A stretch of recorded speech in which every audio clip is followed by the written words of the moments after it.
on average night.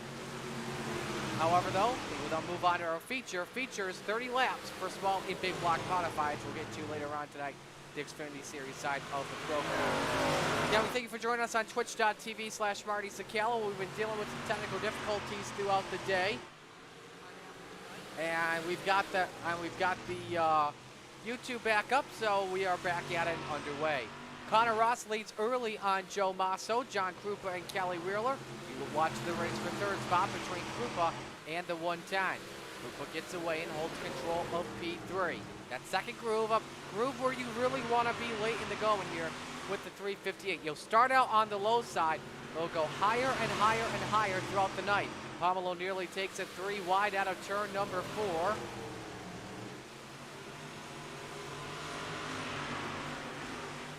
And here goes Kelly. Ooh, Kelly sideways through turn number 3.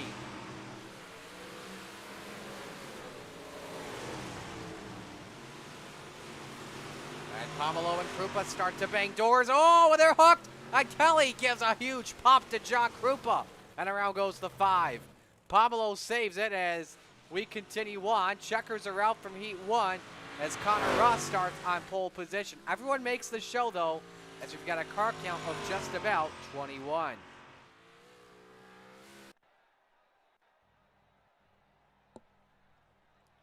Now we move on to Heat 2. Heat 2 brought to you by Langdon Mechanical. Langdon Mechanical, the #1 heating and cooling company in the Hamilton, Ontario area. And Langdon's specialists will be there personally every step of the way, guaranteeing your customer satisfaction from start to finish, including sales, installation, maintenance service of your heating and/or cooling system. Every equipment sale, installation, maintenance service call we make is backed 100% by Langdon. Starting lineup for heat race number 2 looks like this. Soupy, Dan McLaren, and Michael Vecchio in the 007. That's the front row. Joseph Grandi and Logan Wentz make up row number 2. Row 3, Patrick Spangler, or excuse me, Joseph Grandi and Brandon Templeton. Row number 3 is the high side banger, Patrick Spangler, next to Logan Wentz, and Randy Shreves rounds out the grid. Shreves starts from P7.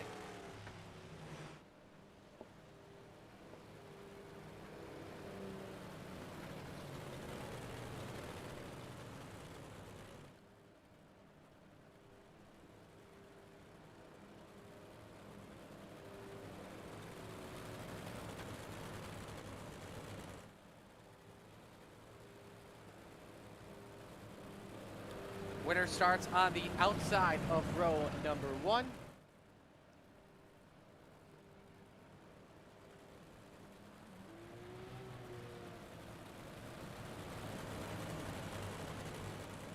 And we're set for the green.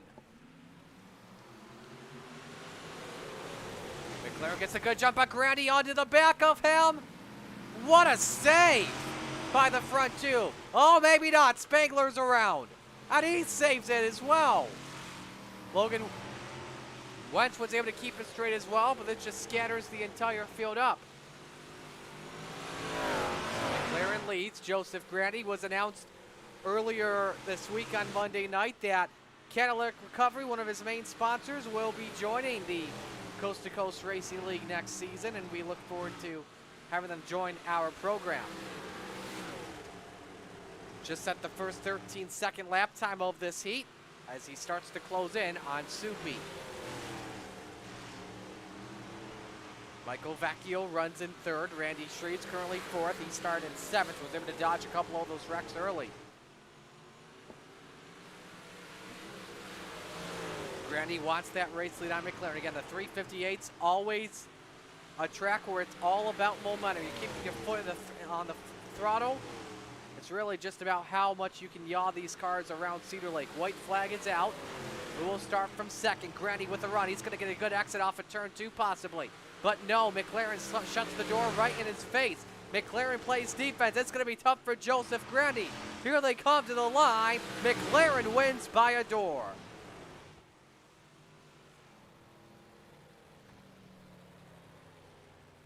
Fun one there is the Venom Racing number 88. Beats out 100 grand.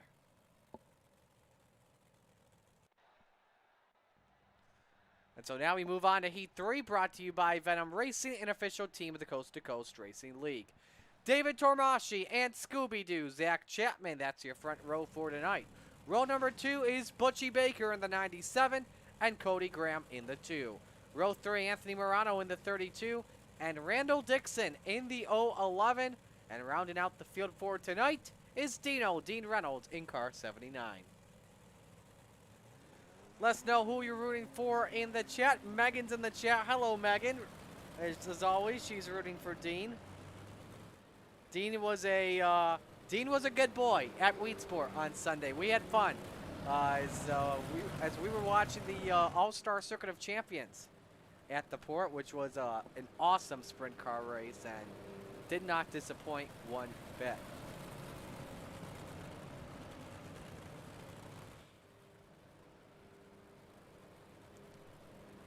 Was also told as well that Connor Ross in the 35 was also at Weedsport on Sunday too for the All-Stars. I never got the memo on that. I would have gone to see him if I had some free time as well. But unfortunately, that program for at Weedsport went really quick, like bam, bam, bam, bam, bam. So anyway, David Tormasci, Cody Graham, bring us to the green flag. Your final heat race before warm-ups underway here at Cedar Lake. Graham gets away with the jump. Tormasci just a bit sideways. Baker tries to get a peek underneath, but tucks it back in line. First side-by-side battle, Morano and Dixon. Dino looks to take it to the top shelf. 3 wide, nope. He thinks second of it, but around the shelf he goes. Oh, look out, Tormasci is around right in front of Baker, and Chapman's also collected too. And so we've got a 3-car shootout for the second spot. Dixon, Reynolds, and Morano. And Dixon was the quickest after lap 2 at a 14:03. But Dean is so good on the second or third groove from the bottom.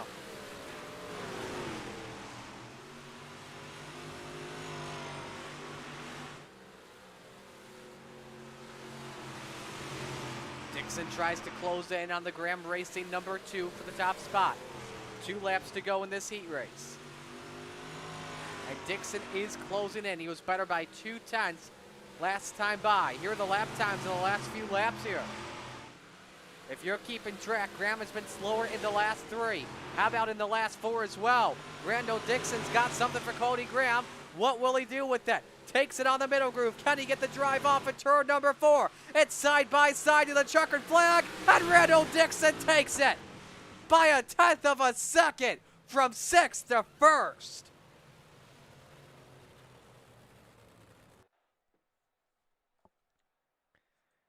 First heats are in the books. We now move to the Ohsweken Speedway warm-up. First feature coming up next on the Coast to Coast Racing Network. But while we are at it, instead of taking you to break, we will talk about our Week 13 charity coming on up. We do 2 charities this season. We do one in the middle of the season. We also do one on Week 13 just for fun. It also gives the broadcasters like me an opportunity to get back in the car and have some fun. We're doing a high-limit sprint car race on Monday night. Again, that's a week from Monday. We are also doing as well a dirt series and an asphalt series. All proceeds go to the Steve King Foundation, and it's $20 to get into all 3, and it's going to be a lot of fun. For more info, we don't have a page you can directly go to, but if we have a pop-up come up, which there should be on the home page, you click on that link and it'll take you right to it.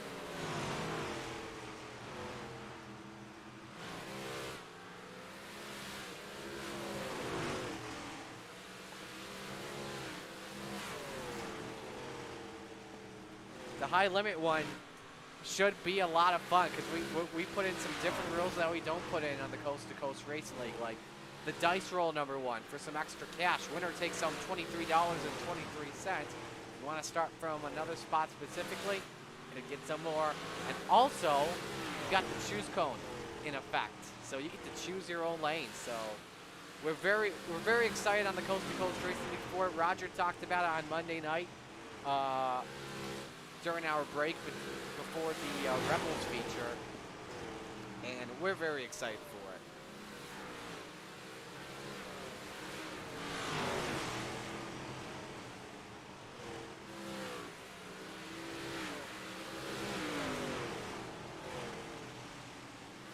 Joseph Grandy currently the quickest in warm-ups, 13.94. You just saw him at the corner of your screen. Make the right-hand turn, I should say, or make the straight trip down into pit road.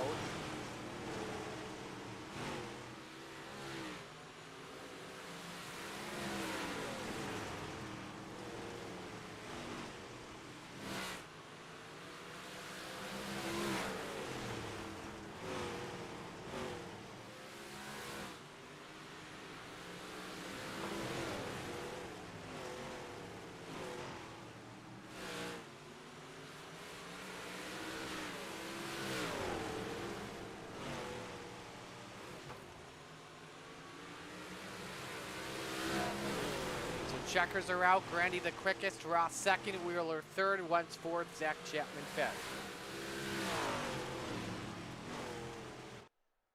Well, we're set for our first feature of the evening. Let's meet the field in the Super Car Series starting lineup. On the front row, it's Daddy's Money, Connor Ross in the 35, and Dan McLaren Soupy in the 88 in all-Canadian front row. Row number 2, Randall Dixon in the 011, and next to him is Joe Masso in the 63. Row number 3 is 100 grand, Joseph Grandy in the 518, and Cody Graham in the 2. Row 3, the Brewerton Beast, Jeff Barker in the 513, and James Bond, Michael Vecchio in the 007.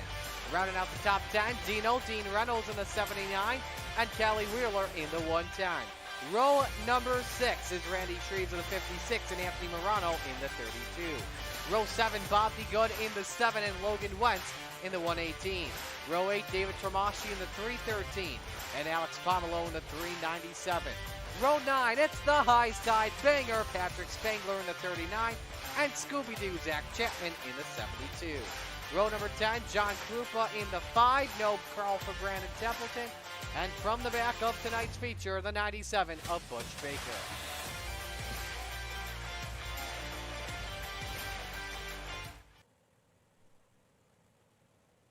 As the field starts to roll off, let's know your pick to win in the chat. Hello to Jay Wood, rooting for Randy Shreves in the 56.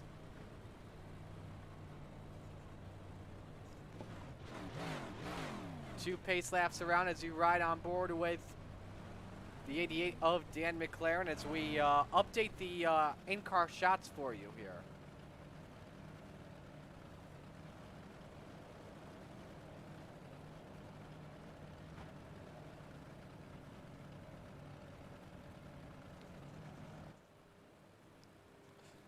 Field makes the way down the back straight in the hands of the Steve King Foundation pace car. Once it pulls off at turn 4, it'll be in control of Barney as we are set for the first feature of the evening. It's time for the Lucy Olson start. Glad you could join us on the Coast to Coast Racing Network. First feature underway at Cedar Lake.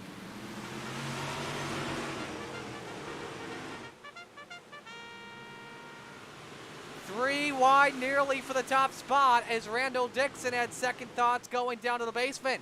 But Joe Masso, part of the Moose Clan, stuck in the middle for just a moment. He currently rocks and rolls in the 4th position. McLaren hangs on to P2. Couple cars sideways. One of them is Tormashi, and he gets T-boned from John Krupa. And Tormashi is probably one lucky son of a gun because that car was about to roll over, and then Krupa helped him out, keep it on all 4 wheels. Hearing Baker, Spangler, Tormashi, and Krupa were the notable victims. Let's take a look at what happened here. This is Butch Baker. He's hanging out in the back of the pack.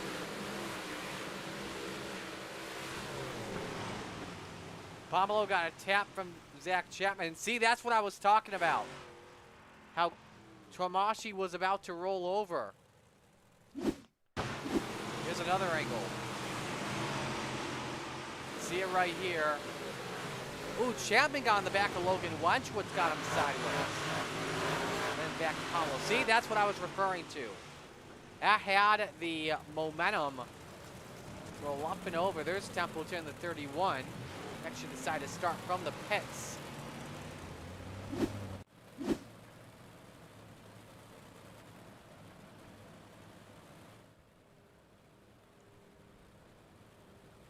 And so set to come back to the green flag. Single file restart. Despite the fact that we did complete the green flag lap. As Connor Ross will bring the field back to the green flag. Randy Shreves has a fan in the chat. That's Jay Wood. As you saw, a horrible jump from Randall Dixon. Stacked the field up for just a bit as we're back to green. It was got more cars a little bit slow on the restart. For the race between Dixon and Masso, battle everyone's watching. Dixon hangs on to third. Joseph Grandy, quickest car after that lap at a 14.26. And he works his way on Masso for the fourth position. Also got behind as well, Kelly Wheeler, Anthony Morano. That's the race for 10th. Wheeler dancing with the double up on the cushion. Vecchio decides to jump up there, but Dean Reynolds is hanging out next to the wall. Wants to find a way to get past Cody Graham for the 6th position, because remember we talked about the point standings coming on in. 29 points with the drops. That was the gap, and Dean's up on the wall. That's the gap between Joseph Grandy and Dean Reynolds. Grandy wants to extend it. This is really the closest that we've seen Dean Reynolds battle in for a chance to win a championship. Look out, Kelly Wheeler up in the air. And we've got a caution. Bob DeGood also in it, and same with Alex Pomelo. So we'll rack them and stack them back up. Let's look at what happened. Ooh, Barker just tagged him. Look at that wheelie. Was that Shreves that did the wheelie? It was. Oh my goodness. I think he took some notes from Gary Taylor after what happened on Monday.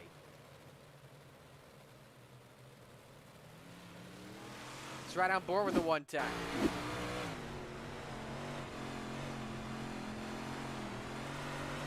There it was right there. There was the wheel-to-wheel contact as well. Luckily, Kelly able to keep it straight. And then we also had Randy Shreves. Watch this. Look at that wheelie. Kept that baby back on the ground.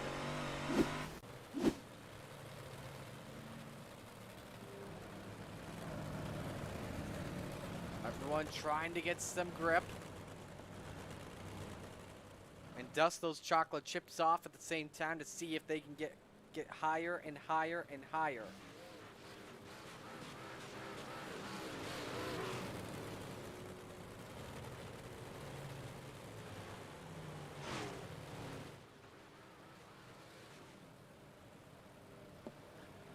A double file restart here. We'll watch for the Young Gun Creations blimp as we get set for another Mission 22 restart.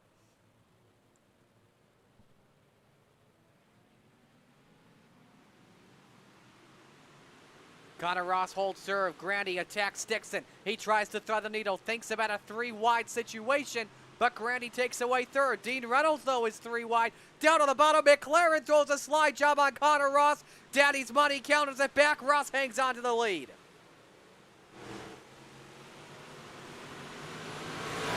Starts to become of this 3-way battle as well. McLaren once again dancing with the double. He was just about ready to catch that wall, and he bangs it big time. Upside down he goes.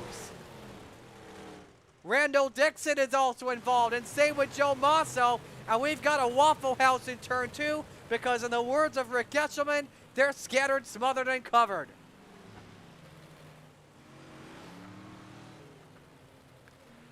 What a camera shot our director had for you at home.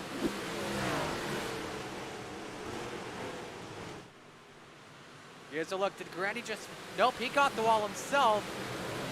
And then Dixon came in on the assist. Now, what happened with Dixon in the aftermath? Let's take a look at that.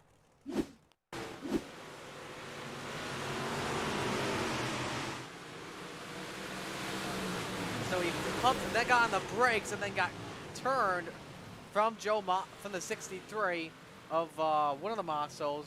That's Joe Masso, correct? Yes, it is. And it left the 63 on his roof. And we can ride on board with Joe here real quick before we go back to the green.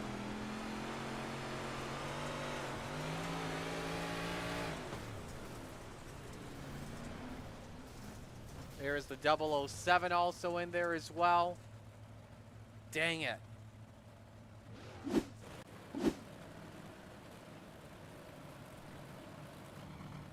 So field just cycling through as we come back to the green flag. Lights off the Steve King Foundation pace car.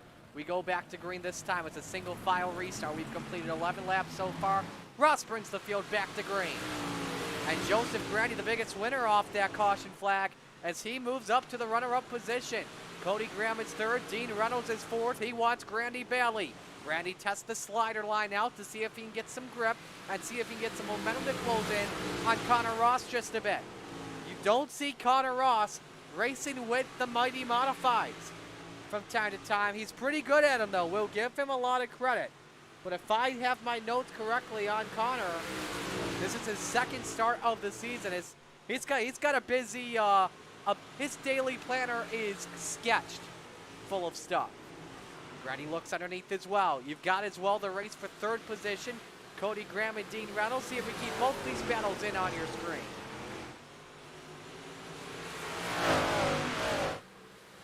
Grandy with a run underneath.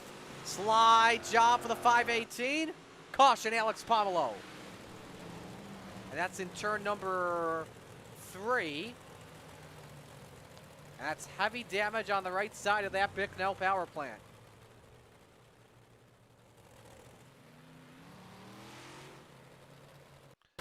He has lost the front end. This had to be, he already had lost the front end. That Bicknell chassis was already destroyed. Ooh, he got pinched up there and then up in the air by Zach Chapman. He was pinched by Michael Vecchio, the 8th place running machine.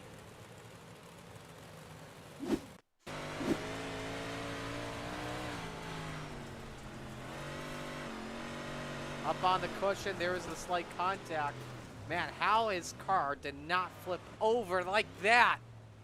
I don't know.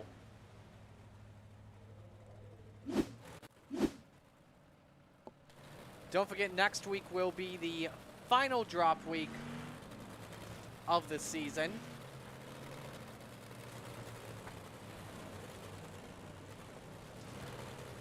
Because it is an 11 race schedule. Monday night is 12 this year, but everything else is 11 races, so there is one drop for all parties this season. Halfway home this time when we take the green flag. Barney shows the green, the cross flags at the same time. We're rolling once again. Bad restart from Cody Graham as Grandy pulls away, opens up a big gap on the 3rd place driver. Does Grandy set up the slider in turns 3 and 4? Got momentum out of there once again. He just closes in. He just creeps his way in each and every lap. Here's a look at the last 5 laps you see. Connor Ross has been the slower ride. And Ross just about naps the wall once again. Both of them up on the cushion, right next to the wall. Grandy tries once again. Can he get a chance? He keeps it side by side to pull up, but Ross then clears off turn 4. Jeff Barker has crashed it. He saved it. We stay green. Here goes Grandy. Slide job by 100 grand. Ross counters it back. 11 laps to go, and it was Ross in the line. He throws the slide job once again. It's slide job sitting at Cedar Lake. Joseph Grandy takes the lead. Up the track he goes. Ross tries to counter it back. Do you have a new leader with 10 to go? Yes, we do. And it's 100 grand that puts the 518 out to the point. Dean Reynolds, meanwhile, has moved up into the 3 spot. He wants to get up to Connor and take the 2nd position away. What Dean really wants is a yellow flag. I think Connor wants a yellow too. But he stays in there with Joseph Grandy. And again, Grandy continues to run that slider line even when leading because he knows he was so good at it. Just continues to increase the lead just inch by inch with 8 to go. But Connor is not letting him off the hook just yet. There's the slider line once again from Joseph Grandy, right from the rear end with 7 left. He just keeps it up high. Let's see if Connor follows him with a slider line. There you see it once again.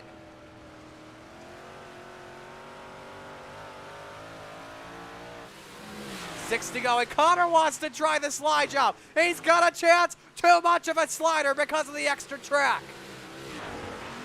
That was a goal. That was a bold move from Connor Ross. He had to get aggressive with it, and Grandy opened up a nice gap because of it. That time by just about a tenth better, but Connor fights back in. He's up on the fuel tank. Oh, he bumped him. He put him in the wall. Coming to 4 to go at Cedar Lake. If these two wreck, Dean is 1.5 seconds back. Connor throws the slide job. A little too much of a slide job. The yellow flies for Michael Vecchio. And so we can take a breath for right now as Joseph and Connor are putting on one heck of a show for the fans here tonight.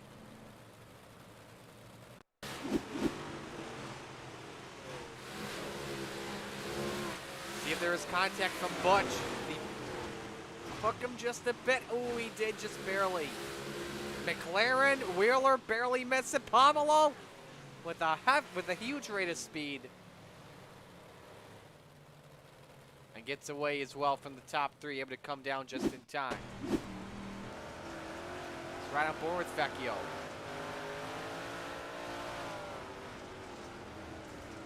There it was right there.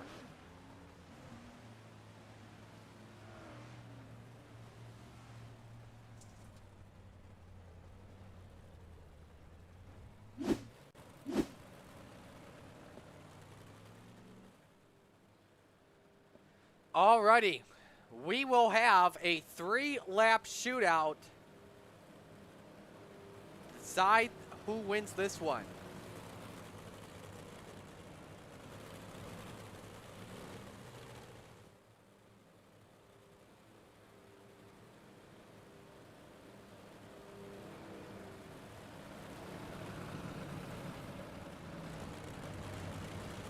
Here we go, folks. Who's going to take this one, Grandy or Connor Ross? About to find out. This could put Dean as well back in this battle as he's in the 3rd spot. The top 2 pull away. They're probably the best restarters all night long. 2 to go. Connor's not giving up just yet on the 518. If Connor wants a chance at it, he's got to throw the slider here. And there he goes. Connor goes for it. He's got it for now. Grandy counters it back. White is out, 1 to go. Ross is going to set the move up in turn 3. But does Grandy play defense? Oh, Connor rocks. Horrible exit for the 35. Nice spin and save. Joseph Grandy, though, off in turn 4, wins. And he extends the points lead by just a bit. As Dean Reynolds finishes 2nd. Templeton's wrecked, same with Cody Graham. They all went crazy after the white flag. And heartbreak for Connor Ross as the risky exit off of turn 2. He had to be aggressive, and I don't blame him. He falls to 5th. Hard charger of the race is Zach Chapman, up 12 spots from 18th to 6th. Had to make sure the math was right there on the pause. So Joseph Grandy parks it in victory lane. Dean comes up to say good race as well at the same time. And let's pop up your official results.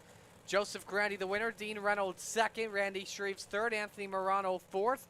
5th was Connor Ross, 6th Zach Chapman, 7th Logan Wentz, 8th Patrick Spangler, 9th was Bob D. Good, 10th Dan McLaren, 11th Callie Wheeler, 12th was Randall Dixon, 13th, Alex Pomelo. 14th, David Tormachi. 15th, Joe Masso. 16th, Butch Baker. 17th, John Krupa. 18th, Jeff Barker. 19th, Cody Graham. 20th, Michael Vecchio. And 21st at the end belonged to Brandon Templeton. Alrighty, I think we are ready to go with the top 3 proceedings, and we'll begin with the driver of the 56 and Randy Shreves. Randy, my oh my, how were you able to recover to third at the end after starting from 11th. I think he had to go to the back as well at one point, then made your way all the way back up.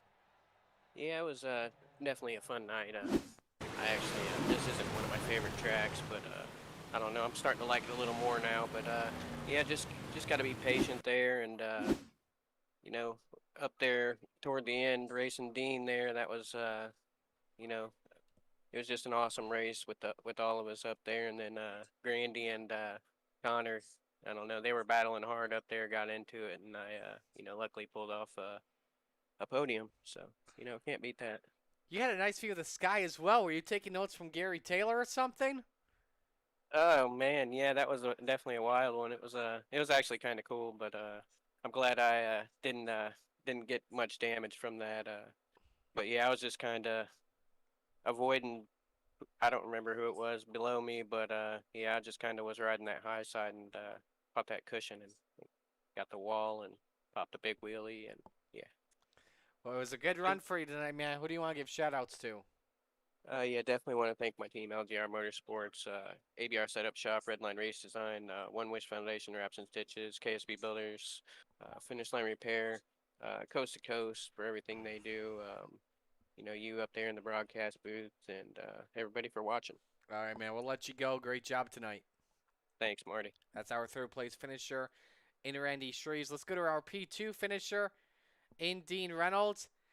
Dean, I had a feeling you were just hoping that the top two would take each other out because of how hard they were racing each other.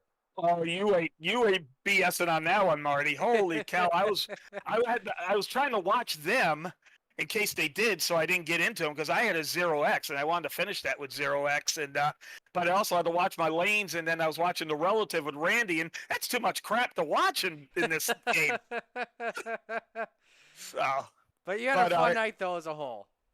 Well, I mic'd up there and I said, when I saw me starting last again, I'm like, God, I hate to have the title decided on a random draw, because me and Joseph are trying to go for the title in the 358s, but we got a little lucky in the heat there, get up to third, and then, the bottom was good at the start of the feature to help me get up a couple positions, and then I just found some holes, and we got up to third, and then Connor just happened to get the backstretch wall, and I was like, whoa, hang on.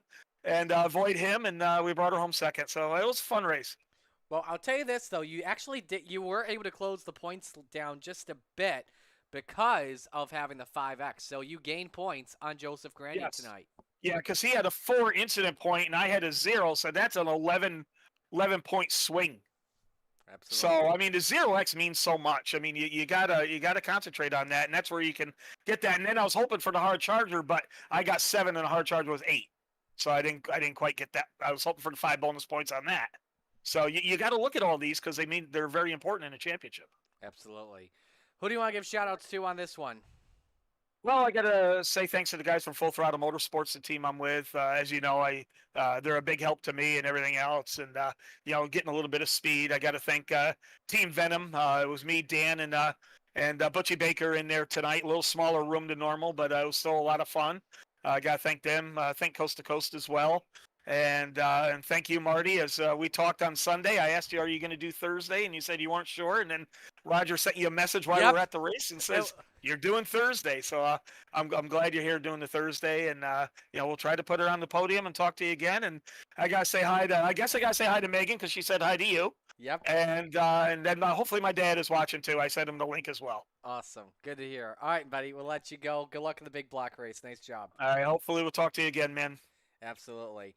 That's Dean Reynolds, our second place finisher. Time to go to Extreme eSpeed TV Victory Lane. Your winner tonight is Joseph Grandy. Man, that was not easy to get past Connor Ross. I mean, you got past him, but then you had to hold him off there. That was not easy. Yeah, well, I knew I had to eventually get by him using that little slider line on 3 and 4. Not a lot of people use it, know about it, but it's usually the quickest way around as long as there's a little bit of tack there. And then I think with like 5 to go, I saw that he was catching me just doing the top, and I was doing the slider line. So, he threw his couple sliders. I wasn't worried about the sliders a whole much. I was more worried about making contact because you lose too much momentum coming up the track and you gain so much coming down.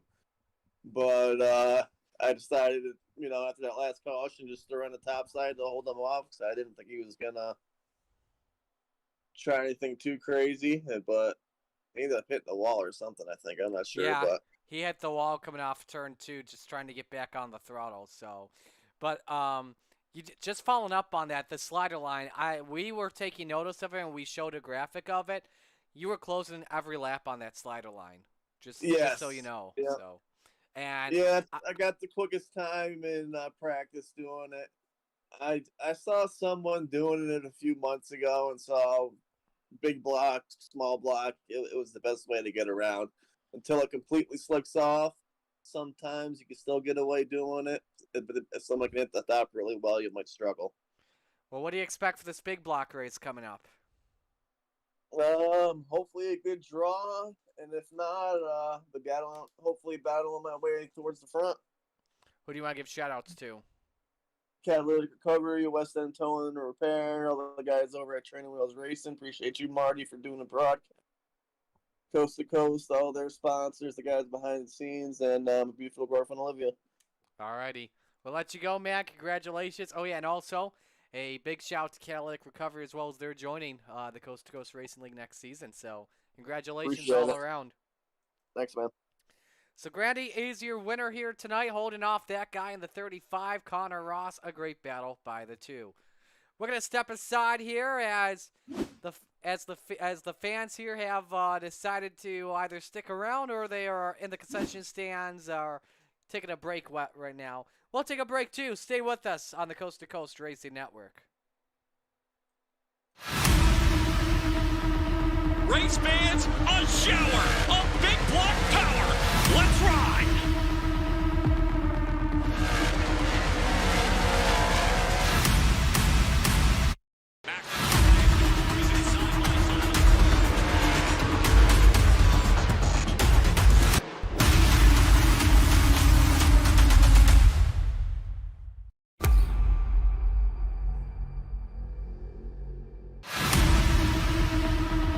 Race fans, a shower of big block power.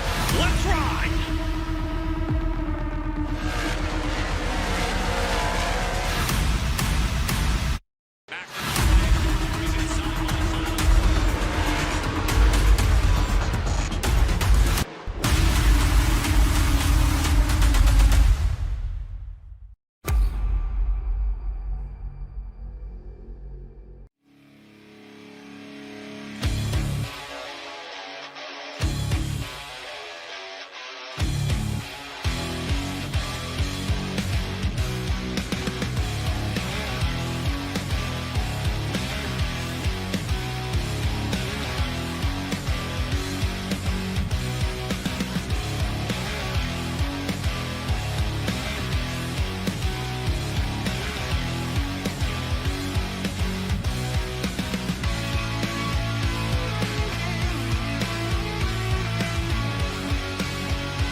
Well, good evening, everybody. Welcome to our weekly race chat.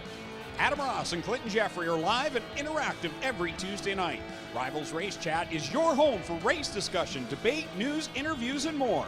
They'll even take your questions and comments live on the air and talk to some of the newsmakers each week. Tune in every Tuesday night at 8 p.m. on GeForce TV.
Olsen, she has her first point. Yeah, Lucy Olsen, talented sophomore.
Welcome back, ladies and gentlemen, to the Coast to Coast Racing Network. We are getting set to go for Big Blocks and the Big Blocks, brought to you by the Super Dirt Car Series. Here at awesome Cedar Lake Speedway, this is a fun track. Any track you go, it's a lot of fun. As there's a lot of skill, there's a lot of grooves here, and like I said, a lot of fun as a whole. Marty Sakala with you. As always, so glad you could join us. Let's take a look at the points coming in with the Big Blocks. And this is with the drops currently. And this is unofficial as well. All the points that you see here, all unofficial as things stand. Joseph Grandy with a 27-point lead on Patrick Spangler. Dean Reynolds 40 points behind. Alex Pomelo is fourth. He is 55 back. So that's how things stand. And your leading drivers when it comes to wins on the season. Joseph Grandy's got 2. Isaac Salas has 3. No Salas with us tonight. Grandy is in the field, just coming off of that small block win. We'll love to sweep the dirt portion of tonight's program here at Cedar Lake.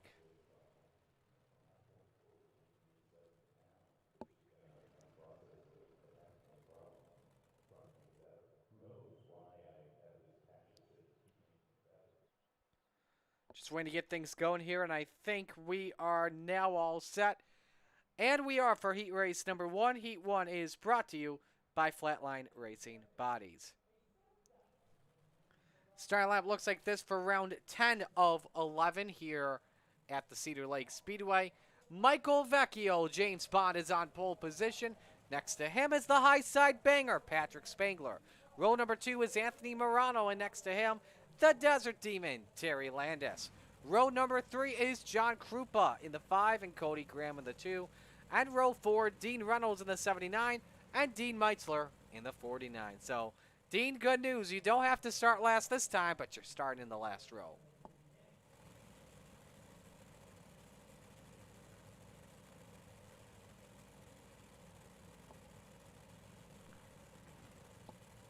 Let us know who you all are rooting for in chat. Of course, we had Jay Wood and Megan all happy after seeing their favorite drivers perform. But now we get ready to race the big blocks. You can see as well with all the power the big block has, you can see how much Spangler's car moved, how much throttle he put down on it.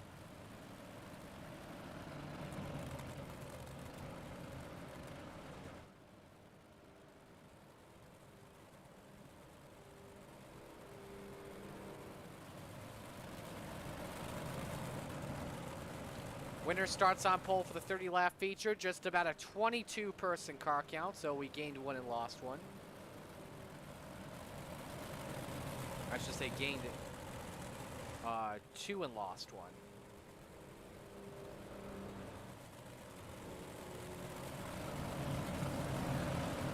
So it's Vecchio and Spangler. That'll bring us to the green flag for Heat 1, and as I said, a winner starts on pole position.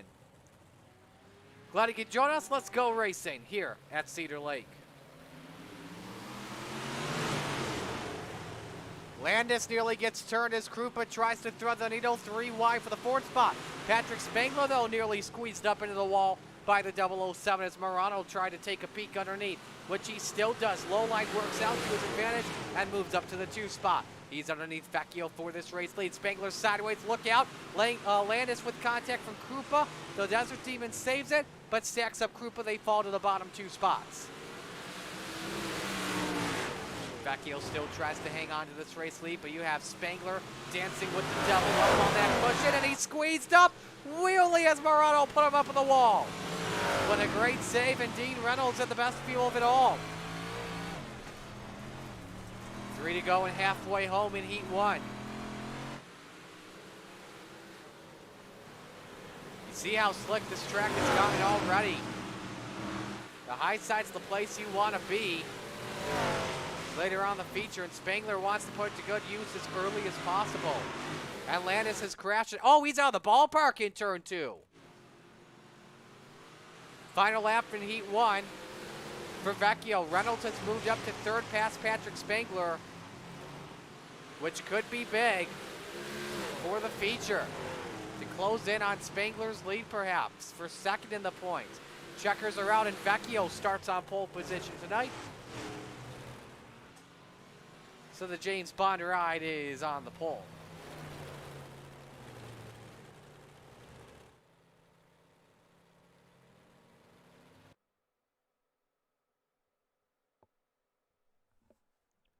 So we move on to Heat 2, brought to you by Langdon Mechanical. Here is your starting lineup.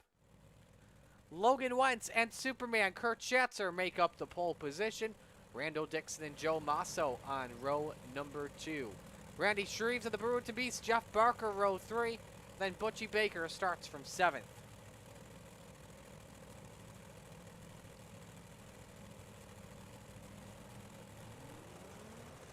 Drivers tonight following the Steve King Foundation Pace Car, formed to help the dirt track racing community across the country by providing financial assistance to drivers, pit crew members, race officials, track ops personnel, or the immediate families of those individuals who suffer serious illness, injury, or death.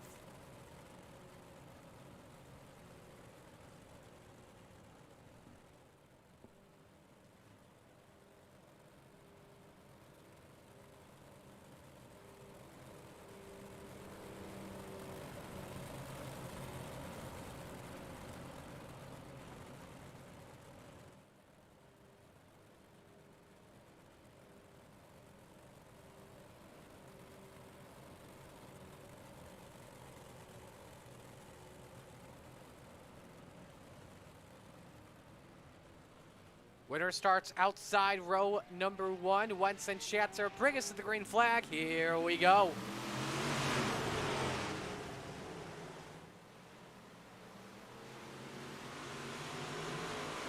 Wentz gets away with the jump, but Schatzer tests it out in the middle groove. Masso dusts off the top, hangs on to 3rd though. Couldn't get any momentum to close in on Schatzer and take the runner-up spot. But Masso can thread the needle though. There's some slight contact with Randall Dixon for that position. Jeff Barker also tries to dust off those chocolate chips. So it's Winston, Schatzer, Dixon, and Masso. Randy Treves in 5th last time by was the quickest. You have the top 5 all nose to tail. Take a look at this shot from the Young Gun Creations drone. Who gets on the gas first? It's Schatzer. As he pulls away just a bit. Crosses underneath on the 118 for the race lead. The 118 against the 218. The 118's on top. To go. Oh, he threw the elbow. And Logan Winston turns him. Barker puts him upside down. Oh, man, that's not the way you want to do that. And knowing Kurt Schatzer, I know he feels bad for doing that. White flag is out, though. So it's Schatzer, Masso against Dixon. The Moose Man wants to pull off the upset, but he won't be able to. Schatzer wins Heat 2. Masso, Dixon, Treves, and Baker, your top 4.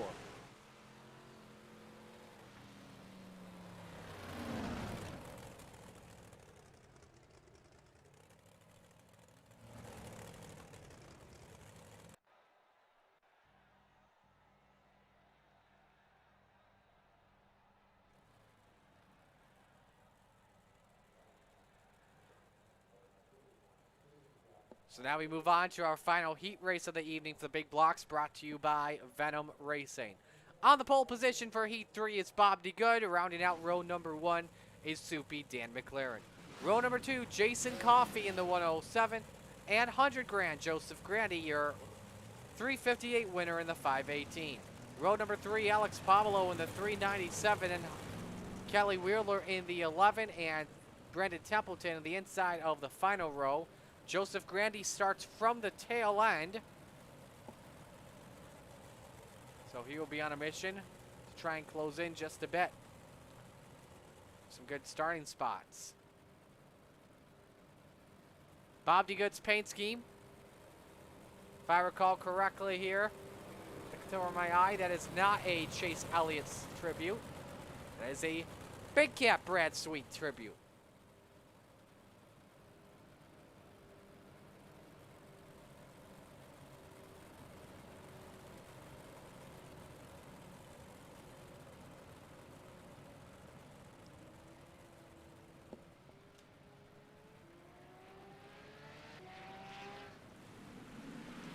Green is out for Heat 3.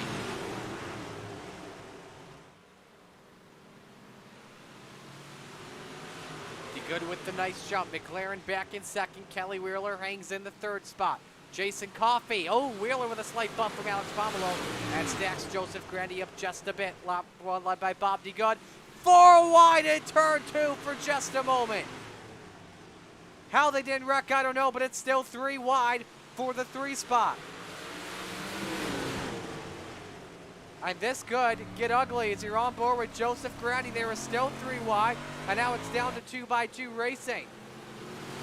This is some awesome stuff here. Ooh, Wheeler, hang on. Gee, and Kelly's up on the wall.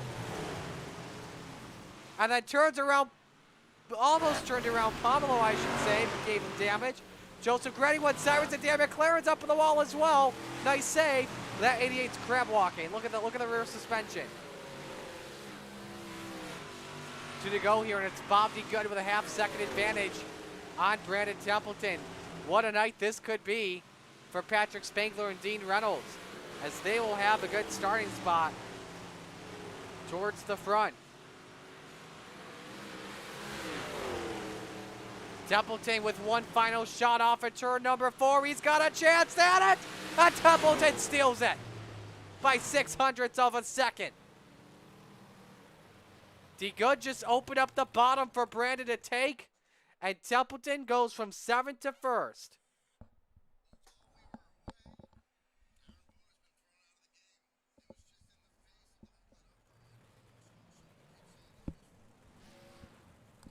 All right, now it's time for the Moment of Watch, brought to you by the Osh Weekend Speedway. Feature up next on the Coast to Coast Racing Network.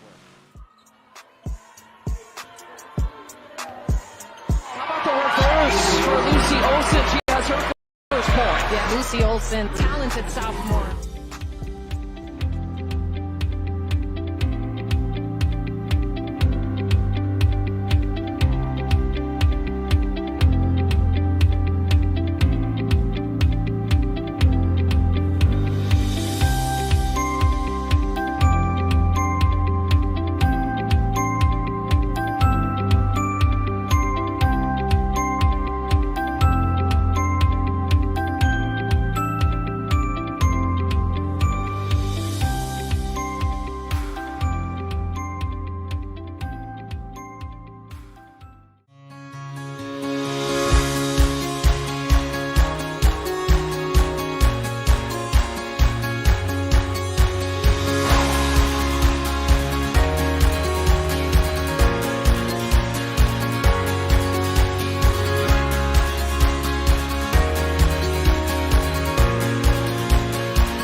Just finishing up warm-ups here, and Brandon Templeton is the quickest.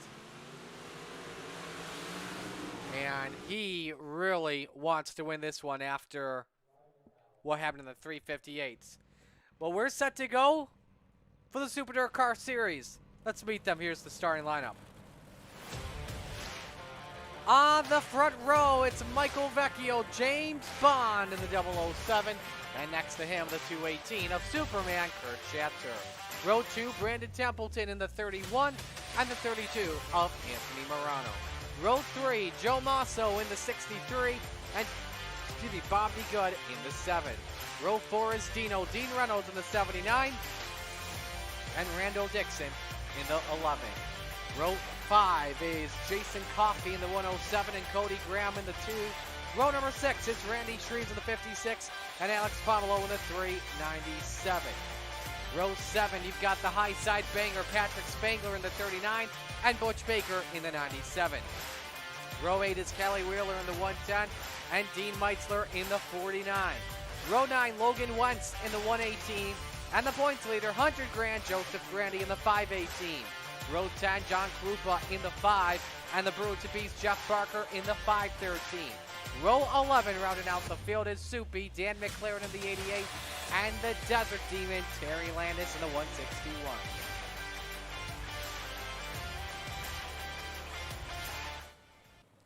One to go until we get the green. We're ready for the Lucy Olson start. Well, tomorrow night, the Outlaw Speedway, I'm calling it. It's Gary Montgomery night, so we'll do it. Race fans, it's time to sit down and hold on to your seats because these men, in the grace of God and 800 horses, are ready to go to work.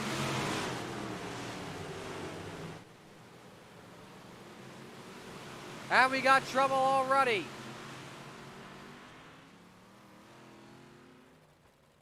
That is Kelly Wheeler upside down. And we go to caution already on late yellow at Templeton. It's caught up in it. I don't know why the caution wasn't thrown out by iRacing that early, and also why Kelly Wheeler did not tow early. What on earth happened? Here's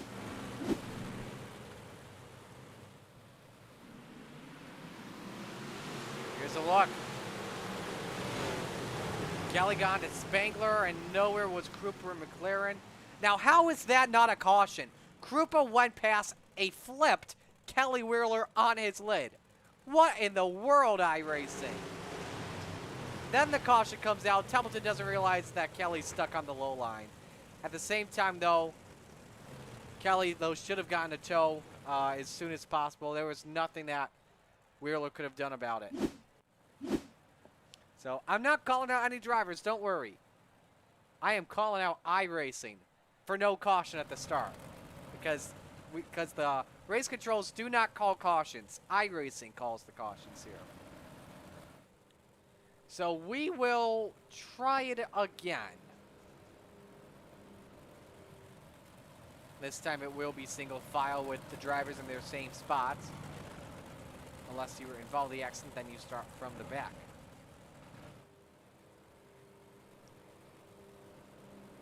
One lap, though, does go off of the boards.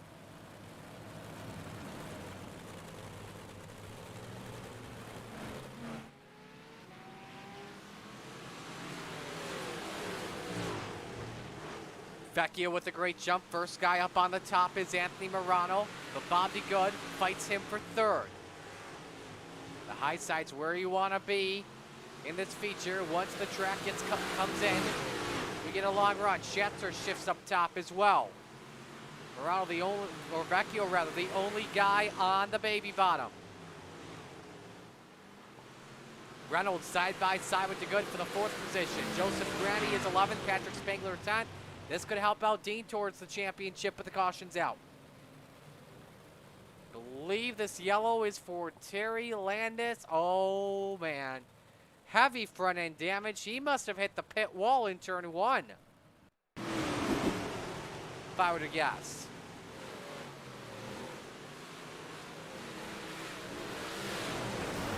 Oh, my goodness. Templeton launches him over in the wall. And for the second time tonight, Terry Landis is is out of the ballpark.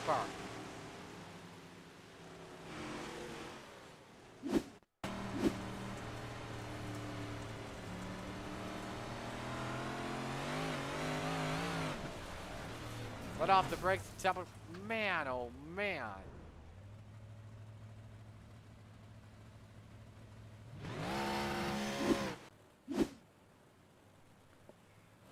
Landis and Jumbotron, those are two good friends, I guess you could say. So, we were able to complete some laps, so we will go double file, and we'll watch from the Young Gun Creations blimp on this restart.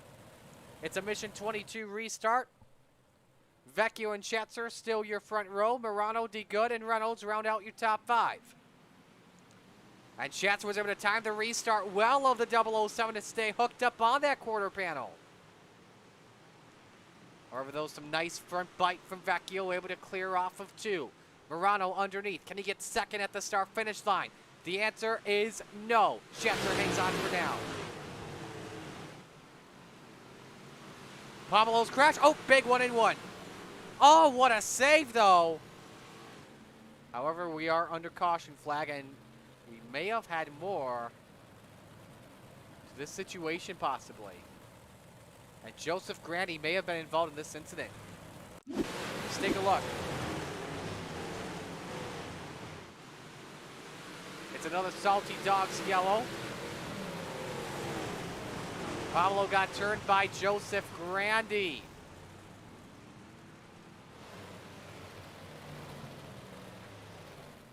Right on board with the points leader. And he does have some damage too.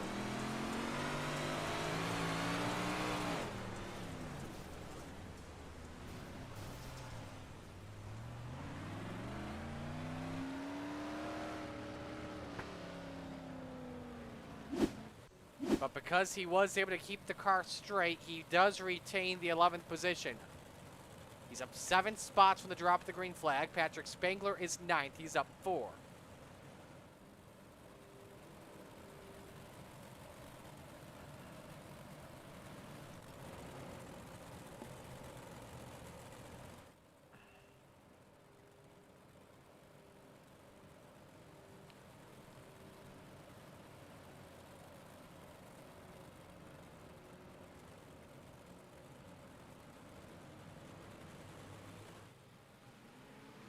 Back to the green flag. Single file restart. So yeah, we did not complete a green flag lap. Schatzer stays up on the bumper of Vecchio for the race lead. Morano sent it in deep and nearly clipped the 218. Up the track he goes. Reynolds has to go off the gas. A lot of yaw on corner exit for the 007. That's what you want here at Cedar Lake. You do not want to have the car straight one bit unless you're up on the cushion. Schatzer clips the wall. Here comes Reynolds underneath. Can he get through the line? I think he got him barely. Morano had a great corner exit where he could clear off at turn 2.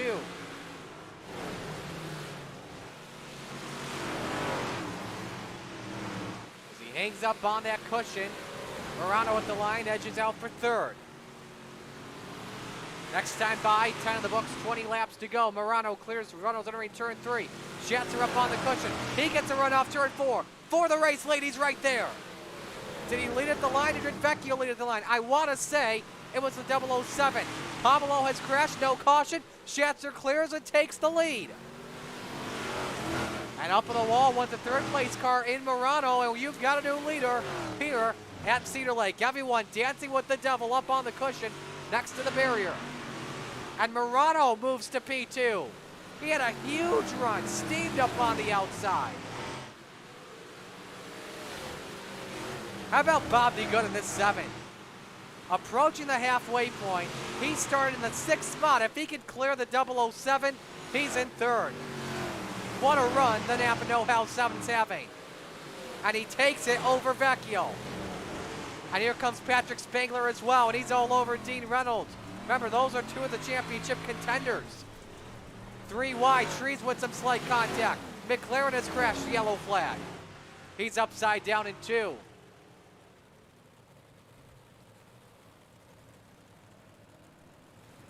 McLaren wanting to get out of harm's way, and he takes it to the pits. not the night the 88 has wanted.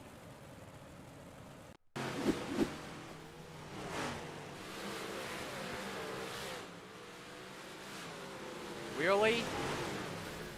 Hopstill kip flips the wall in turn 1, and he is on for a wild ride. And Baker catches a piece of the action too.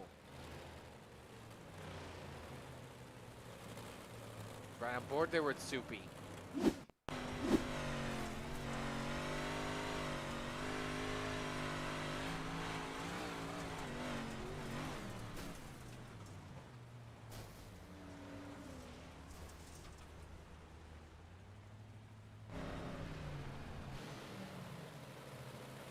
And so we've got two different camera angles, in case you have noticed here. McLaren has been running with a small block, because you do have the option, the Coast to Coast Racing League on Thursday night big block races, if you want to race the big block engine, or if you want to race a 358 engine. And you can tell from that angle, McLaren ran the 358. In fact, I believe he's the only 358 out there. And he is. We're back to the green flag, though.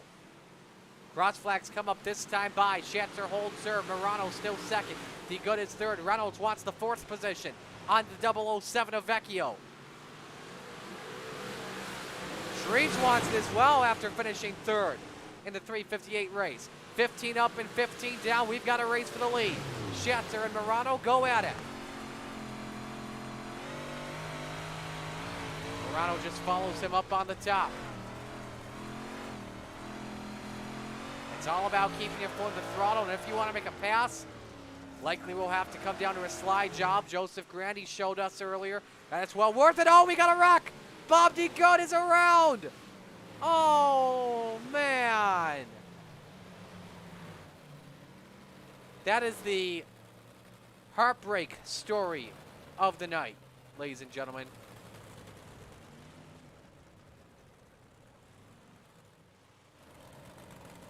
Get your replay in just a moment, and here we go. I think there was some contact from Shreves in behind, or he lost himself. May have been from Dean. Dean just slightly tough. No! Shreves and Reynolds were just racing each other hard, and Shreves got in the back of Bob DeGood. Let's watch that with Bob.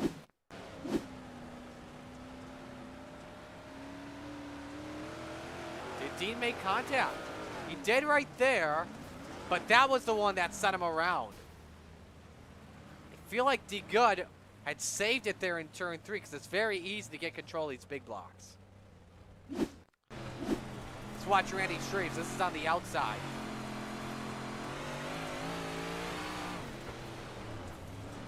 You know what? Shreves got into Reynolds, which put him up into Bob DeGood. So that is what happened. These onboards always tell you another story. A different story than you think it is off the television cameras.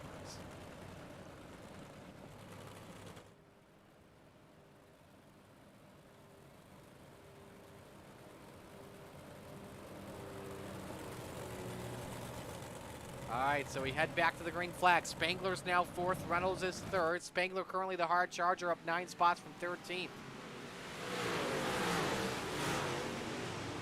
Reynolds this time is the only one on the bottom, or rather the first one on the bottom off of 2. See if he can pull the Lacey line out. Slides up in front of the 39. Spangler takes a peek underneath. Bottom step of the podium up for grabs here.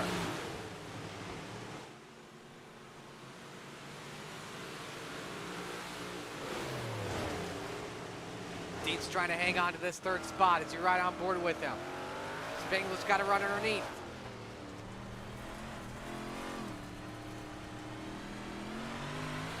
And Dean clears. Oh, look out, one upside down. Is that Shreves? It is, and I think he saved it. Shreves kept it straight, but the yellow flies. They called the yellow for John Krupa. But Shreves just took a tumble at Cedar Lake.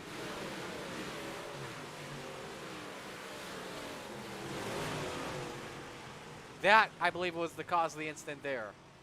Yeah, you know what? Maybe not.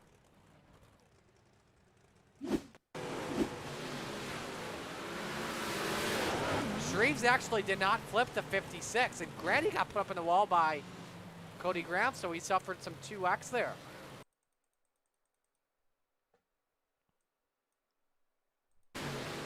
So this is not, that may have been the reason they go. They were 4 wide for just a moment. I don't know what there was going on with Cody Graham putting Grandy up in the wall. Not sure if there was any beef beforehand.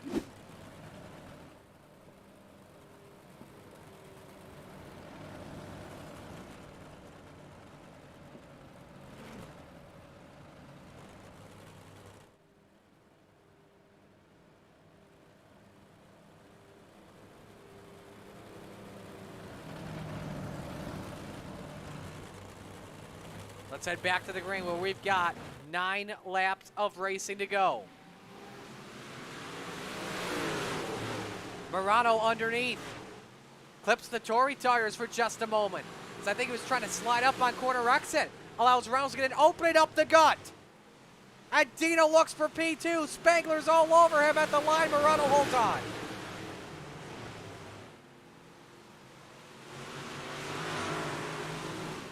Door panel to door panel into turn number 3. Schatzer nearly put it up in the wall pretty good. And Dean clears for second. And he puts it up in the wall. No yaw in 2. Spangler with a run. Morano with a run underneath. This is a fun one to watch at the end. This track is slicking up where everyone's hanging on for dear life. 6 to go. Brandon Templeton has crashed. No caution flag yet. And Dean has the slider line working really well with 5 laps remaining. Here are the last 5 laps. It's back and forth. Does that work for Dean last time by? 4 to go. Jets are better by 300ths, but Spangler all over the 790.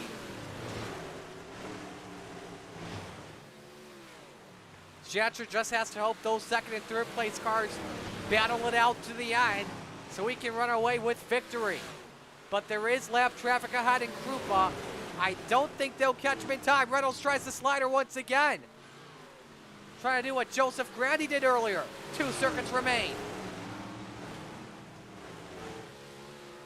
If D can keep the high line going, he's so much better in 1 and 2.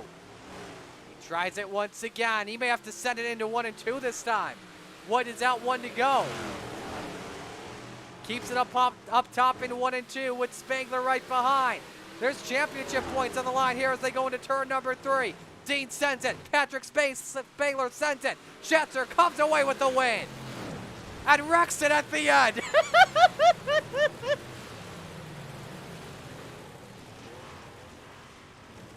Well, he's got a bruised up 218. That won't look pretty in victory lane. But a win's still a win. Reynolds second and Spangler third. Reynolds, that should be good enough for Dean to close in on the championship lead of Grandy because Grandy finished in 6th. Spangler 4th. Or excuse me, Spangler 3rd. Butch Baker's helping him out, telling him where to go. 2 seconds, though, for Dean Reynolds tonight. Hard charger, though, is Joseph Grandy up 12 spots from 18 to 6. So he does pick up 5 bonus points, which will really help based off where he finished. Also, at the same time, I would assume Reynolds and Spangler had probably some sort of X, some incident points. We'll have to check with both of them and see how everything looks while we wait for your top 3. Here are your official results. Schatzer with the win. Reynolds 2nd. Spangler 3rd. Morano 4th. And Dixon 5th. Grandy 6th. Vecchio 7th. Graham 8th. Masso 9th. Jeff Barker rounds out the top 10. Dean Meitzler 11th. Butch Baker 12th. Jason Coffey 13th. Alex Pomelo 14th. Bob DeGood 15th. John Krupa 16th. Randy Shreve 17th. Dan McLaren 18th. Brandon Templeton 19th. Kelly Wheeler 20th. 21st, Logan Wentz, and 22nd is Terry Landis.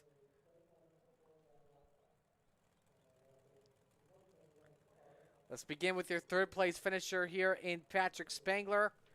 Patrick, how fun was that race tonight? It was pretty fun. If I could figure out how to be fast on a tacky track, I would have started probably, I don't know, 4 or 5 rows better. Had the old boat anchor in the heat race, but once you can drive it like a sprint car, then on the top, I can work my way back up. Absolutely. You were all over Reynolds. What were you trying to figure out to get past Steen at the end? I still have a 0x. I'm still like got a slight chance at the championship if Grandy messes up. So just tried to keep the 0x, and I mean it's a 1-lane track there at the end, so I just need him to try a different line or get into the wall harder. So you had a 0x tonight. You can confirm that? Yep. All right, so you got the 5 bonus points there.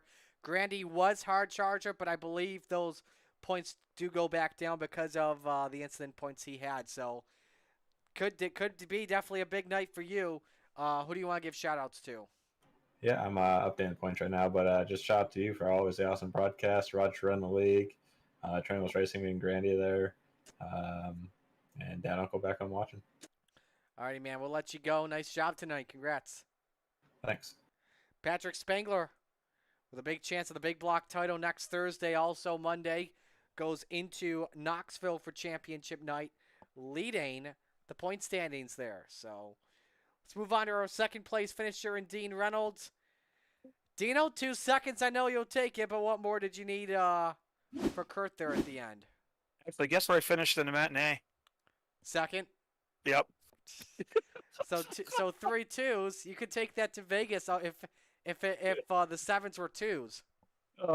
I think I had a little bit on something on Kurt there, but I was using 3 and 4 with that slider line. But the problem is with single screen, you just don't know where he is. So I was basically trying to do that slider in 3 and 4, and hoping he would get in the wall in the middle in 3 and 4 because he was going in high, and then I could maybe see on the relative or actually look in the mirror and see that he got bottled up, and then I could take the lead. So that was the only hope I had because I don't think the bottom was there. That second to last restart, I tried to go bottom, and it was terrible. So, and I got to thank Patrick. I got in the wall 1 and 2 twice, and he easily could have cleaned me out. And I could hear him letting off the gas behind me and everything else. And that's cool because, that's the guy I'm chasing in the points. And he said he's letting off, though, because he had a 0x, and I wound up with a 2x. So, but it was fun. Congrats to Kurt. Congrats to Joseph. I didn't say congrats to Joseph in the first race. But, Marty, I think you got to call 2 good races. Absolutely, I did. I want to ask you as well, how many incident points did you have tonight? I had 2 in that one. Okay. When me and Bob were going into 3, Bob slid up in front of me. He came from the bottom and slid up in front of me on the back straightaway, and I hit on the brakes to slow down. And then I don't know what he did. He slowed up going into 3 really hard, and I just hit him square in the rear end, and I got the 2x there, and that was, unfortunately that was a 7-point swing right there that I could have used, but it's part of the deal. You're going to get that with close racing. Absolutely. Who do you want to give shout-outs to? Well, I got to thank again the guys from the Full Throttle Motorsports because, like I said before, the big blocks is my weakness. I got a heavy right foot, and they're teaching me patience, and I'm happy where the big block program is going. And again, thanks to the guys in Team Venom. I got to thank Isaac and Brian Lawson as well. For all their help, and it was good to have Dan and Butchie in the room with me. We kind of missed the other guys, but thanks to them. Thanks to Coast to Coast. Next week is going to be the final night for Super Dirt Car Series sponsoring the big blocks. We're going to have Joseph Grandy take a little swing at it with his business for next season. So we're glad that he's going to do that. And we got to thank you, Marty, for coming in on Thursday. You know what, Marty? If we're going to keep the second place stuff up, I like to get the stickers so I can close in on Nicola's victory. But second places are good for points, so maybe I'm going to have to keep you coming on Thursdays here. That they are. Maybe good luck for you, buddy. I don't mind talking to you, my friend. It's always a pleasure. I mean, it's fun when we have the booth boys together, but man, when you can do it on a podium, it's a lot more fun. For sure. Congrats on this one. I won't see you Monday since you'll be at Lebanon Valley, but have a fun time watching these beasts go at it Sunday and Monday. And I think, is there another one that week? No, that's the 2. So if anyone wants to watch Super Dirt Car Series either live or on Dirt Vision, we are Wheatsport Speedway on Sunday, and we're at Lebanon Valley on Monday. And if you've never seen the big blocks live, come on out. Remember Isaac Salas came all the way out to Super Dirt Week from North Carolina to see these cars live. And you think they're fun to drive on iRacing? Wait till you see them live. Oh, they Come are. out and see them live. Or if you can't make it and you're from anywhere in the country or Canada, tune on to Dirt Vision, and I'll watch them on Dirt Vision. They are a blast. All right, man. Appreciate it as always. Congrats. Thanks, Marty. That's Dean Reynolds, our second place finisher. And now we move on to Extreme E-Speed TV Victory Lane. Your feature winner tonight, Kurt Schatzer in the 218. Excuse me, Kurt, that was not an easy win for sure with Dean all over you. Uh-oh. Hey, Marty. Hey, Kurt, do you need me to Yeah, I repeat it? hear you. Yeah, I hear you. Yeah, it was. Dean started applying a lot of pressure there towards the end of the race. There's just a lot of cautions. I would like to see a little bit more green flag laps because every time a caution came out, it took me, a handful of laps where I started feeling comfortable again and figure out how to hit my marks. So, but all in all, it was a pretty good race. I'm happy with that. You had an interesting victory lane celebration at the end, I guess you could say. Oh yeah, I think I got sent out close to the pits there. Is Yeah. that what you're talking about? Yep. Yeah. Oh well, I mean it's last race of the year, so turn this car in and get a new one. Absolutely. Yeah, you can definitely repair cars, that's for sure. Title week next week. I know you're not competing for the title here, but if I check my schedule here for championship night, actually, I don't have the schedule up yet on my end. Let me pop that up for now, and I can tell you here. Title week next week is Knoxville, so we should be in a treat for that one. What are you looking forward to? Oh, Knoxville, that's a good race there. I would look forward to running there. Every time it comes around, there's a lot of different grooves to choose from there, and I like to get up on the wall and ride, so I look forward to it. Who do you want to give shout-outs to? Yeah, I got to thank the sponsors there, Jay, Dirt Track Bank. He does a lot to help racing all around the country there. Joe Halter with Got Your Six Racing Network. The boys over there, Hammer Down Racing, Brandon Templeton, and Brian Dickens. The wife and kids for letting me do this. You guys in the broadcast, and Roger Preston giving us a place to race, and everybody that helps out behind the scenes making everything go around. All right, man. We'll let you go. Congratulations on the win. Thank you, sir. Kurt Schatzer with the win. He's in Extreme E-Speed TV Victory Lane. As we'll step aside, we're going to switch everything from dirt to asphalt when we come back at the Xfinity Series Trail at the Charlotte Motor Speedway. Stay with us on the Coast to Coast Racing Network. Race fans, a shower of big block power. Let's ride.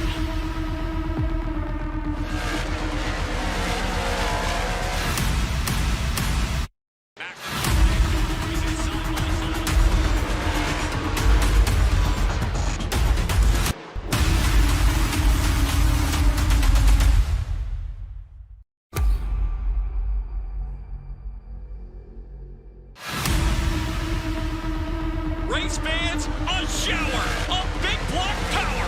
Let's ride.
Well, good evening, everybody. Welcome to our weekly race chat.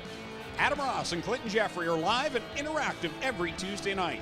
Rivals Race Chat is your home for race discussion, debate, news, interviews, and more. They'll even take your questions and comments live on the air and talk to some of the newsmakers each week. Tune in every Tuesday night at 8 p.m. on GeForce TV.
She has her first point. Yeah, Lucy Olson, talented sophomore.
And welcome back, ladies and gentlemen, to the Coast to Coast Racing Network. We are getting ready to go for Charlotte Motor Speedway The Xfinity Trail about to go down. It's the Charlotte 150. And as always, we're glad you could join us at the Coast to Coast Race Network. Look at those fans. Those fans are hyped up for another edition of the Xfinity Trail with the crowd filing in here at America's Home for Racing. Marty Sakala with you. As we get set for the Xfinity Trail, we are currently, as we come on in, just about 11 races into the season so far. Point standings look like it's actually correction. Yes, 11 races so far. Pardon me. Bob Light currently has the lead in the trail in points, 330 to 309. He is tied with Aiden Young with 2 wins on the season. Brandish Kenny is second. Excuse me. Colin Johnson second, 309 points. Brandish Kenny in third, 295 points. Zach Chapman with a win, fourth, 278 points. And same with Jeff Kemper.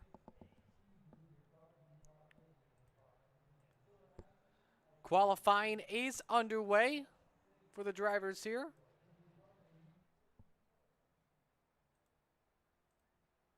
And we'll see if we can pop the drivers up here.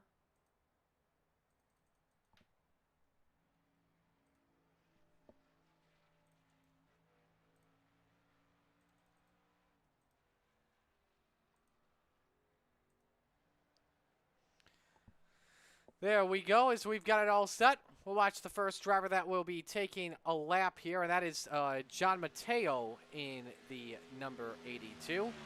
5 minutes for each driver on the clock here in qualifying. Each driver gets 2 laps.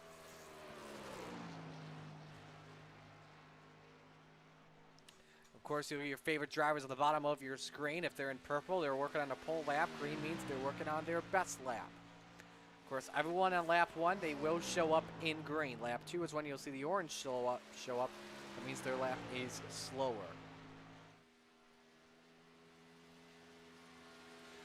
Mateo sets the bar on lap number 1 and goes a 30.75.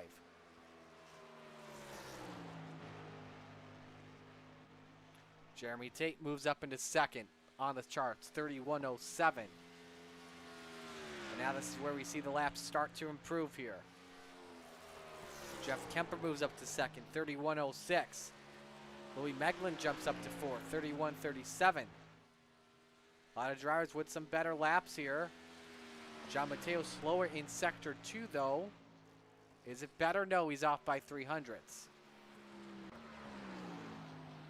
Bob Light goes quickest, 30.75 for the driver of the 77. That is on lap 2. Beats out Mateo by a 10th.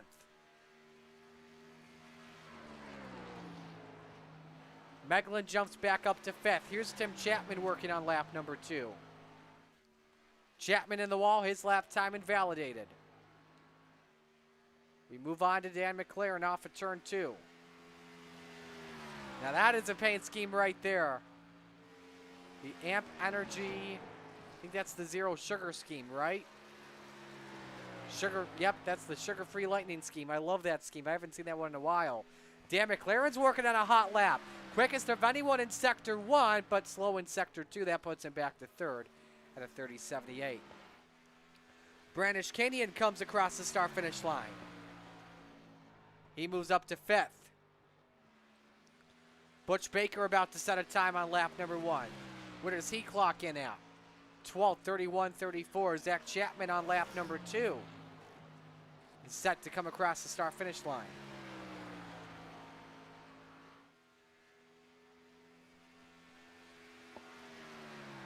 Better lap for Zach Chapman, goes up to 12th. His first lap was invalidated due to either getting in the wall or off track. But Roland Olson, Hollywood moves to 11, 31.07. Here comes Baker off of turn number 4. Is this a better lap for him? The answer is yes. Where does he move up to? 10th, 30.99. And with just about a minute left in qualifying, I think that'll do it unless Peter Thompson, Dwayne Simons, Roger Craig, Jacob Butcher want to come out on track. That will pretty much do it. Bob Light, your pole sitter for tonight.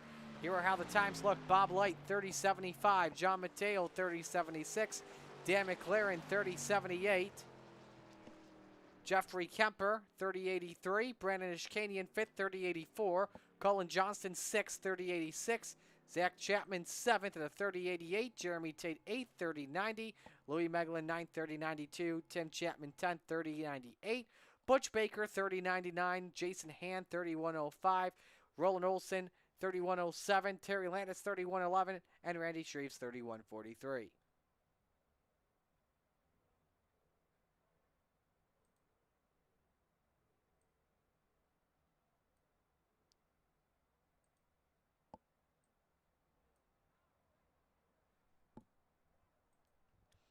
Don't forget, next week, championship week on the Coast to Coast Racing Network. The sprints will determine it at Knoxville. Begins at 8 o'clock. Tuesday night, we determine the champs for Tuesday with Pro Late Models at I-55. The trucks are at Worldwide Technology Raceway. Hometown Heroes, Knoxville. Late Model Car Tour at North Wilkesboro. Thursday Night Thunder, small and big blocks at Knoxville with the Xfinity Trail at Sonoma. We are ready to go. Thanks for spending Thursday night with us. Let's meet the field. Here is the Super Dirt Car Series starting lineup.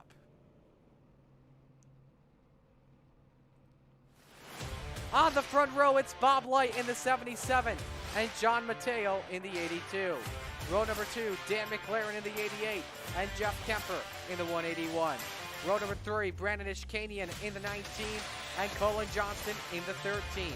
Row 4, Zach Chapman in the 72 and Jeremy Tate in the 8. Row 5, Louis Meglin in the 50 and Tim Chapman in the 37. Row number 6 is Butch Baker. He's in car number 97 and Jason Hand in the 54. Row 7 is Hollywood. Roland Olson in the 003 and the Desert Team and Terry Landis in the 161. Row 8 is Randy Shreves in the 56 and Jacob Butcher in the 85. Row 9 is Dwayne Simons in the 025 and Peter Thompson in the 04. Rounding out the grid this evening is the Bass Man, Roger Craig in the 747.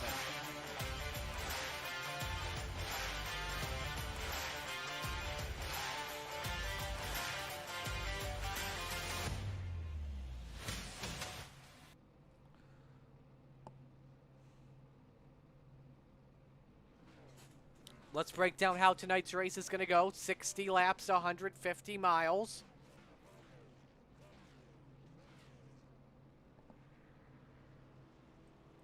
Actually, correction, I'm sorry, not 150 miles. I'm doing my math wrong. 90 miles tonight, so it's the Charlotte 90. Pop up the fuel info here for you and show you how everything else is going to go. One fast repair for each driver. There is a 15 limit incident count before you're disqualified from tonight. And the fuel limit is set to 50%.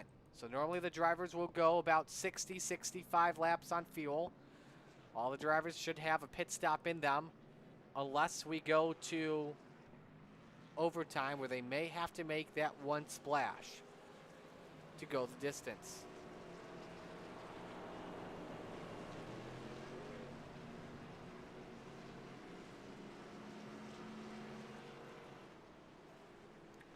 Let us know your pick to win and who you're rooting for.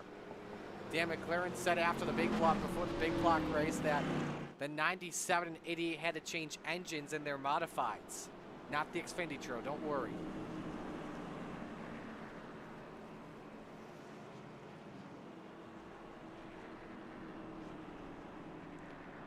The field is just about to make their way down into turn number 3. Should be in here for a treat this evening. We're glad you could join us on the Coast to Coast Racing Network as Bob Light and John Mateo will bring us to green at the Mecca of NASCAR, Charlotte Motor Speedway, the hometown for NASCAR. Where else would you rather be than right here, right now? The Steve King Foundation pace car makes the left-hand turn into pit road. From coast to coast, Light and Mateo bring us to the green flag. Here we go, ladies and gentlemen. It's showtime at Charlotte.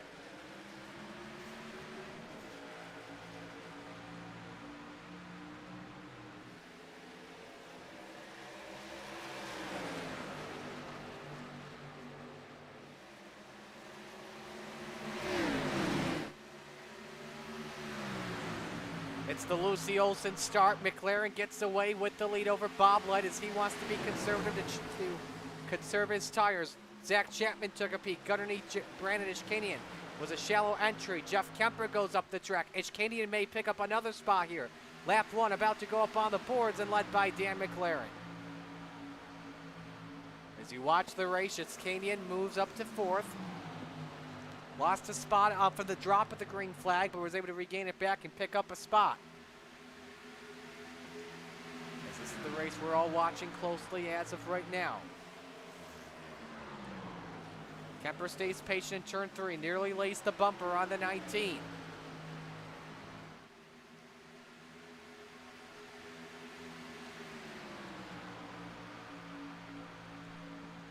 John Mateo, the quickest last time by at a 30.92. That's one of 2 30-second laps we have on the day. And Mateo all over Bob Light for that second spot as you ride on board with him.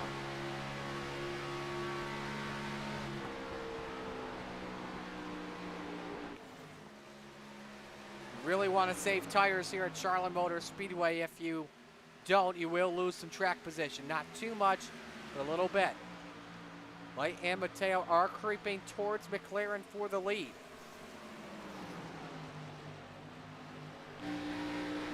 From the rear of Bob Light with Mateo breathing down the neck.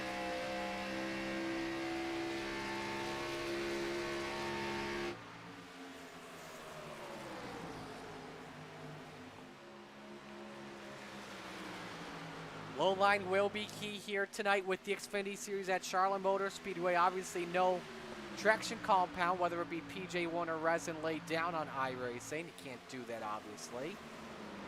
But there's a lot of passing opportunities with the Xfinity Series cars, probably more passing than you see in either a Cup race or a truck race. With the 2 drivers going at it for second, this has allowed Ishkanian to close in just a bit. In that 4th position. So top 4 drivers currently nose to tail on your screen. Let's take a ride on board here with Brent Ishkanian and show you what it is like to race here at this track.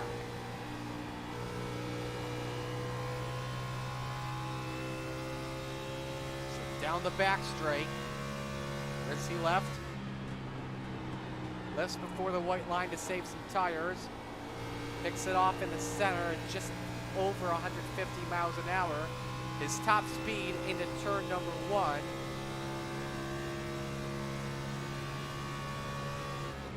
It's 183 before he barely lifts.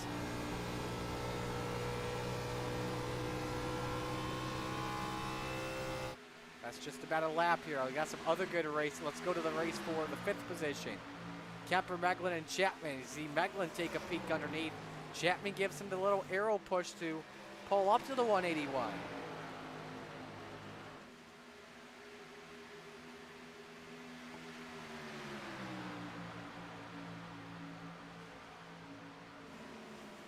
And Meglin moves up to 5th. He started in the 9th position, and Chapman still remains all over that bumper.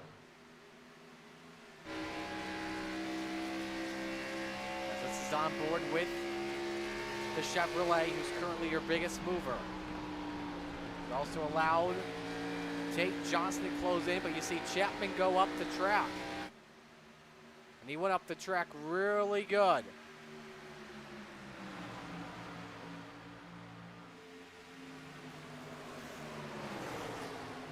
See what Tate or Kemper do about it.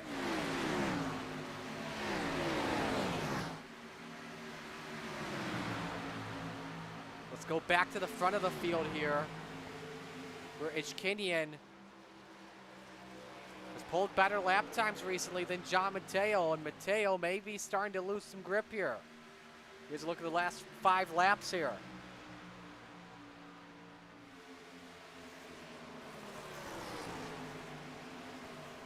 10th and a half, Mateo lost, and he may lose even more.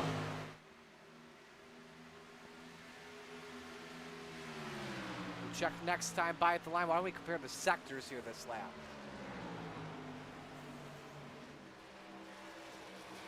Ishkanian better by 0.05, and the 19 took a risk underneath, but a little bit on the gas too early, I would say. Ishkania was just a bit slower all around.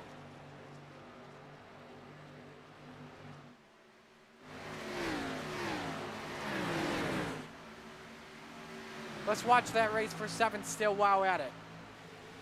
And actually make it a race for 8th. Here comes Jeremy Tate underneath. Kemper is starting to fade. Ooh, Tate up the track. He may have clipped the apron, I'm not too sure. And now what does Tim Chapman do about this in the 10th spot? Just have to wait and find out.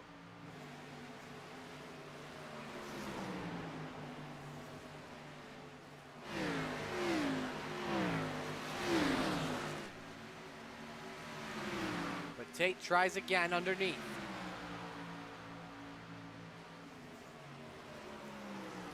And while we're focused on that, we also have a bigger focus, the race for the lead. It's a 10th and a half between McLaren and Light. Why don't we compare the time delta here? Let's begin this one. This is from the last 4 laps or so. You can see how much it has cut down.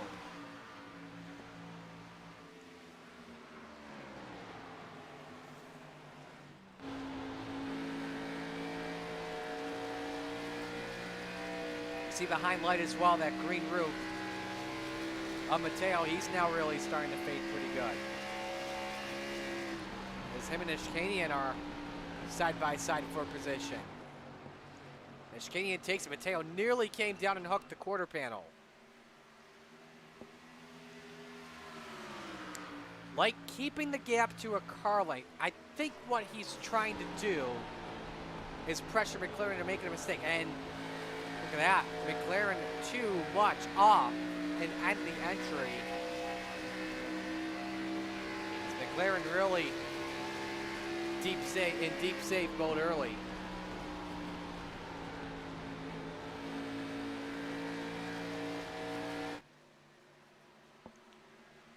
That's the closest race on track as of now for the battle for the lead. Other gap battles within 2 tenths. Mateo and Meglin, as well as Butcher and Craig. That's in the back. Here goes Light underneath, but McLaren shuts the door right in his face. So we're 25% through the Charlotte 90. Light trying once again. If he could get a nice draft off of McLaren, may be able to get it to work. Unfortunately, he can't get it here. Needs a good drive off corner exit to do it. But a better entry. You could just see how much off time McLaren had.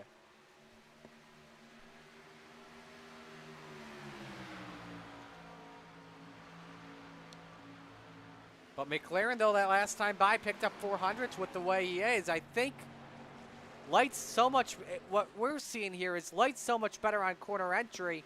McLaren better on corner exit, but Light had a good exit there where he tries to pull off the slingshot. I think what we could also see here is when we have pit stops, Light may go on a different lap compared to McLaren to see if he can maybe perhaps jump the undercut.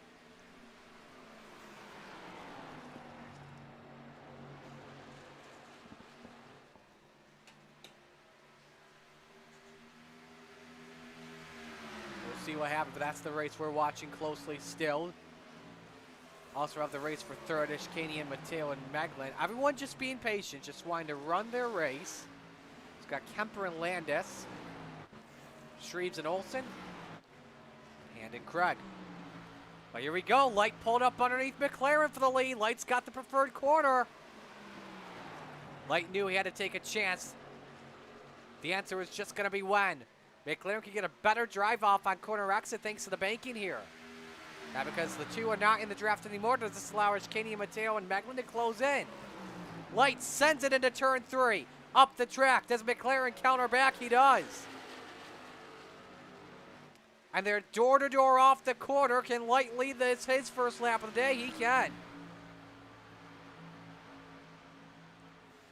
The tires are really getting to everyone at this point. McLaren, though, he was conservative off the corner, and they just about touch. This is some good stuff here, folks. Oh, McLaren and Light get together, and Light's in the wall. McLaren got on the gas too much, and it's a 4-man shootout for second. And the points leader will not be happy about that one bit.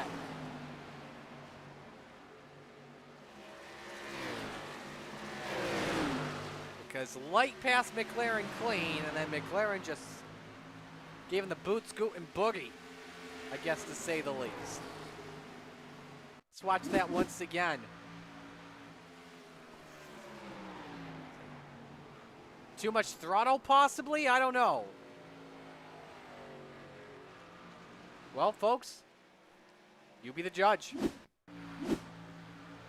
Whoops, I'm sorry. Wrong angle, guys, wrong angle.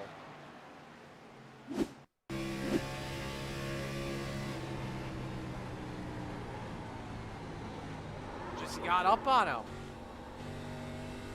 It's like he was still on the brakes trying to left. But because of that, McLaren has opened up a lead of about 1.4 seconds on Brandon Ishkanian. Best lap of the day so far. You see everyone's best laps on the right of your screen. It's currently John Mateo with a 30.85 as he races Meglin and Ishkanian for second. But Bob Light has lost so much time. He's currently 1.7 seconds back. Let's see if we can show you the damage on the right side of the 77 when he comes across the start finish line. You can see the paint scuffs just barely on the 77, but that's just a paint scuff. Look how much the fenders caved in on that right side. That's some pretty good damage where I honestly personally would not be surprised if Light used a quick repair. And look how much Zach Chapman closed in on him. And Chapman's got a lot of right side damage too.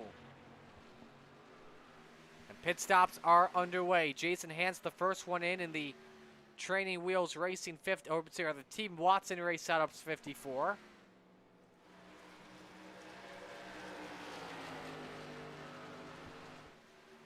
You'll see the stops happen on your screen. Once green flag pit stops begin for the leaders, if they do, we will pull up the map and show you where your favorite drivers are on screen. That gives us a good case of where they'll be, where they could be on pit exits if we have a race for the lead. Ishkanian, though, has cut the gap down on McLaren. It's down to 0.9 of a second.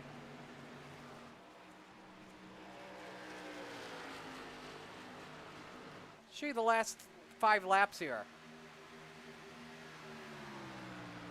Let's check how things are going here. 1 to 3 tenths slower, so at this rate, Ishkanian would be in striking distance in about 3 laps. Now, did McLaren have some damage on the right side of his 88? Oh, look at that quarter panel. That was from the contact with Bob Light. Yep, he's busted that 88 rear end up pretty good. So that may have affected both parties between McLaren and Light. Ishkanian has put the lead down to a half second, where Ishkanian could pounce. Remember, Brandon is normally an asphalt guy. He has a deep focus on the asphalt trail, and he's looking for his first win of the season. Meanwhile, Louis Meglin brings the 50 on in to see if he can jump them both via horsepower. We'll pull up the track map here as him and Jeremy Tate are in the pits.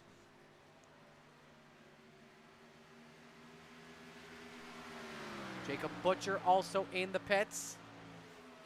What you see McLaren try to do here as well is break the draft of Brandon Ishkanian. And McLaren comes in. Now, these drivers pitted on lap 27-28. Just makes me think that they'll be possibly a couple laps short if they'll have to save fuel late in the run. We'll just have to see. So McLaren is in. Let's watch his stop closely, see if he decides to use the quick repair or wait some extra time.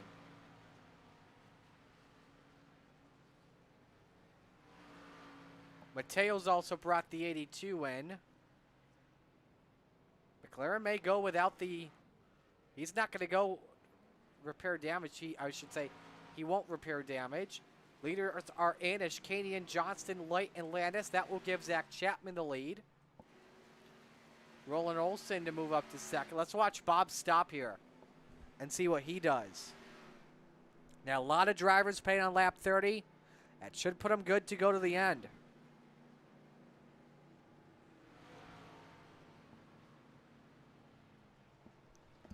Everyone was trying to hit lap 30. That's when the window would open up for pit stops. But for some like McLaren, Meglin, Mateo, Tate, they may not make it that long.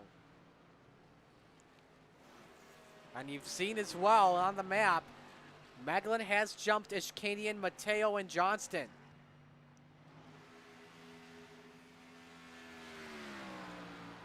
But he did not jump Dan McLaren. A 42 seconds on pit road for Dan McLaren. And Brandon Ishkanian went 45.55. McLaren took our stop a 10th better. May have taken less fuel to try and get a gap up in front. May not have realized either that Meglin took a different route. Here's a look at the pit stop times. And those are actually some of them. We'll get everyone else in just a bit. We don't have Zach Chapman's up, but he did a 15.1. Again, Dan McLaren, the best on pit road of everyone. That was a really good entry as well in his pit box. It would have been the perfect entry. Then we look at the pit time too. See a 42.02 for Dan McLaren. Meglin went 42.78.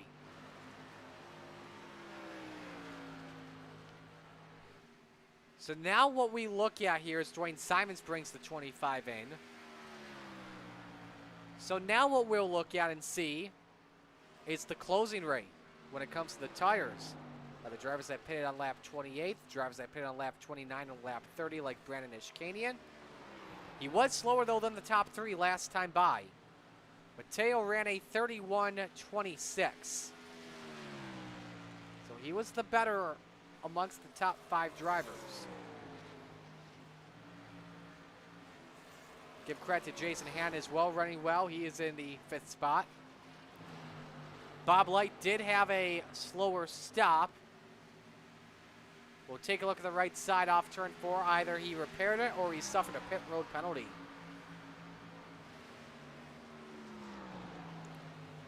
And we can tell you it was 24 seconds on pit road, so he did decide to repair the temporary damage. He still has some on that fender.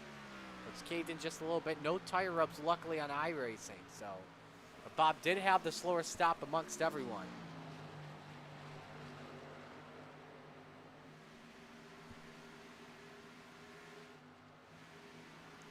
It's Dan McLaren that has led the most laps of this one.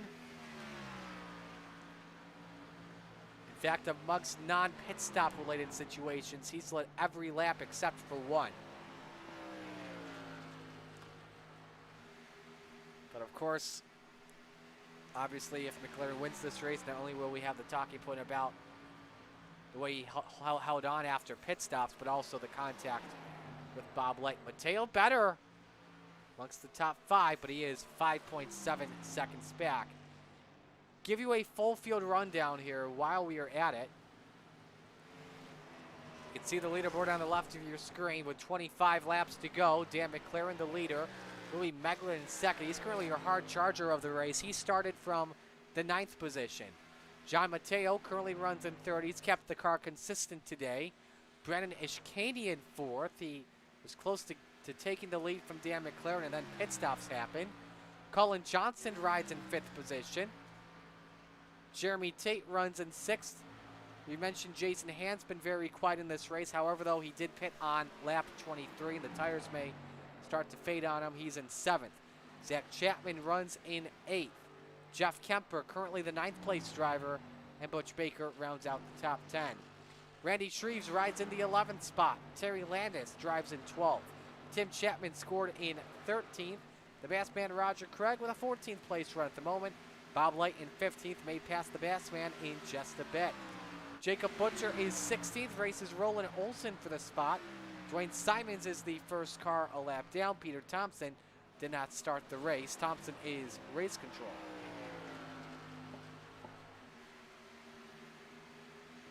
Let's watch the Shreves Landis races. That's the best battle on track. That is for 11th. And Shreves takes the position away.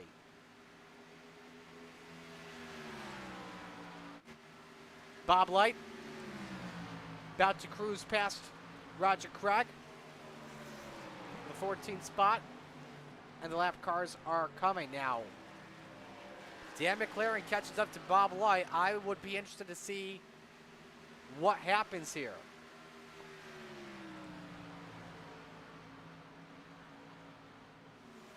Even times for McLaren and Meglin last time by at 32 seconds.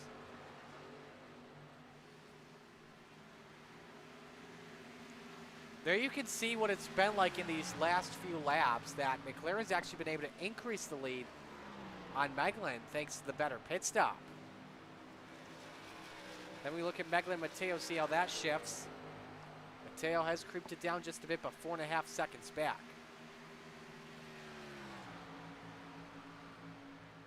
But again, pit stops, pit strategy will be key. A lot of drivers pitted on lap 28, 29. Will it be enough to go the distance? Some drivers have to save fuel with 5 to 10 laps to go. Does anyone come in and give up the chances possibly? So you can see what everybody's running at the moment.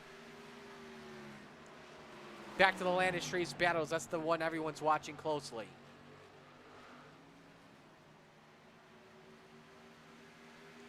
They've been side by side for probably, what, the past 5-10 laps or so?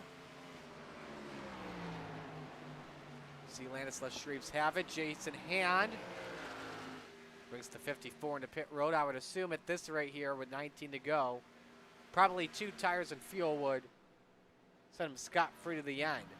Landis ran with Shreves up in the wall. Randy Shreves just scraped the right side.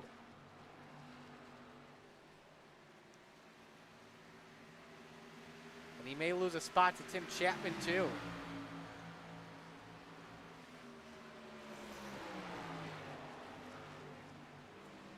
Let's see if we can show you what happened here. Ooh, Shreves bobbled off of turn 4.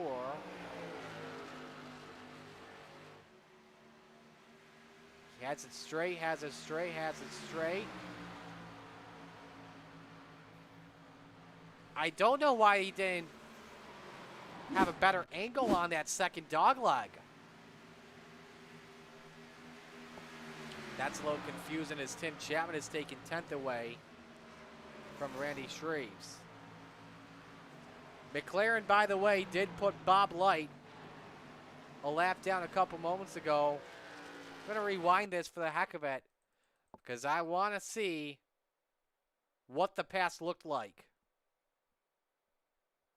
No gap was lost, really.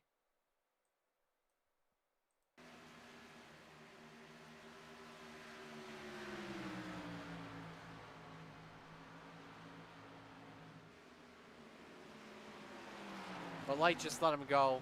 That's the right thing to do if you're Bob. I mean, it's not nice to do to confront each other on the track. And here we go. Final pit stops. McLaren brings it in. You saw the lockup on entry. Does he set up a lot of other drivers into pit road, or do other drivers decide to come in? Jeremy Tate brought the 8 in, so McLaren wants to play the game and see if anyone else comes in. Now, what's the strategy for McLaren? Is it 2 and fuel? Let's watch. He uses the quick repair there. I like the call. Right sides are on. Gotta make sure the lefts are not checked. And he goes, wow, he went for 4 tires.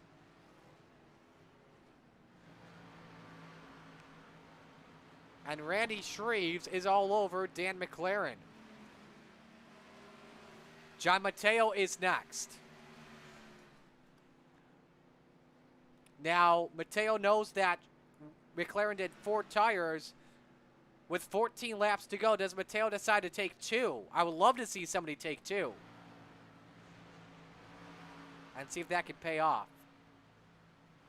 If there's a guy that's going to take 2 tires, though, I feel like it's going to be either Meglin or Ichkanian. And Mateo does 4 in fuel. So the plan was for the drivers here that they would cut the deficit in half and use a set of tires. Now remember, when it comes to tire sets in this race, each team with 3.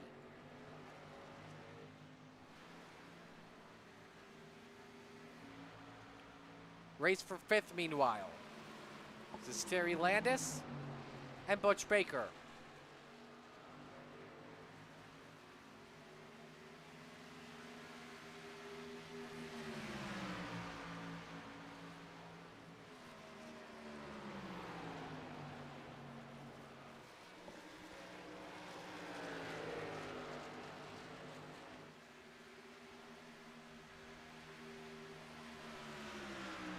To go. And Baker currently with the edge on the Desert Demon, who is up 8 spots. It's been a good run late in the going here for Landis. Up in 6th. Did you hear that off of Louis Meglin? We're gonna ride on board with him. Let's ride with him in the car.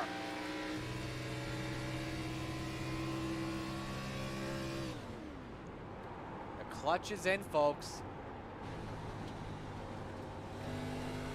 But he went high, which is what you don't want to be doing right now. Remember, Meglin stopped on lap 27. He's got a 12.7 second advantage on Colin Johnson. There you saw the tick. You saw that needle move to the left.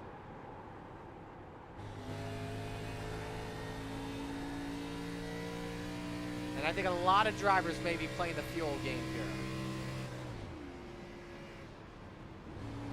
See, Meglin lets Randy Shreves go past.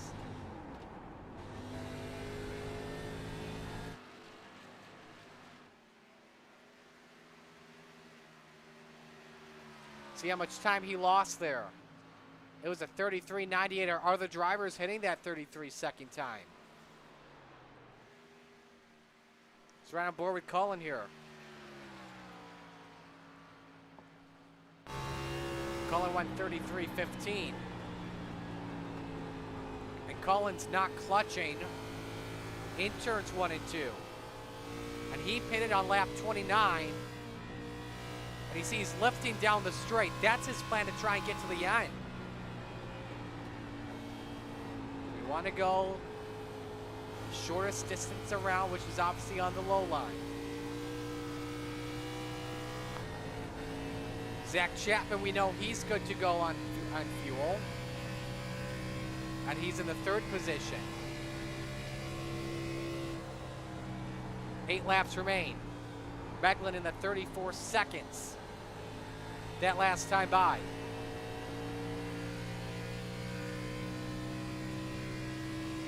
Chapman not lifting. He's good to the end. Let's look at Terry Landis down the back. Entering turn 3. He's in the 4th spot. Not lifting a lot, just lifting about an inch or so, a skosh. Fastest car on track the last time by was Dan McLaren, who took 4 in fuel, but landed sideways off of 4.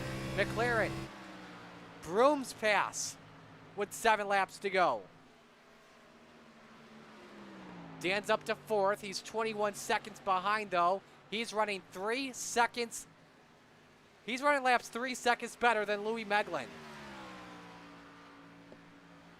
We'll check this time by at the start-finish line here. Gap is 20.8 seconds.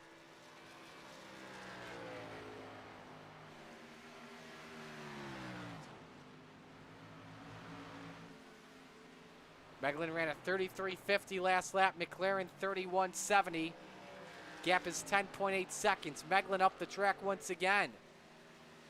5 laps to go this time by his last lap time.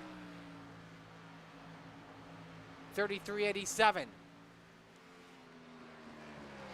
We'll check McLaren's entering turn 3.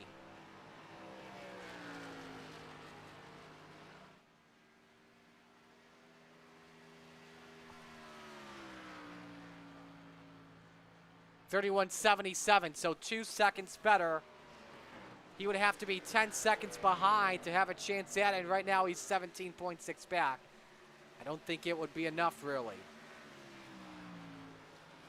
I would assume Cullen's clutching now at this rate.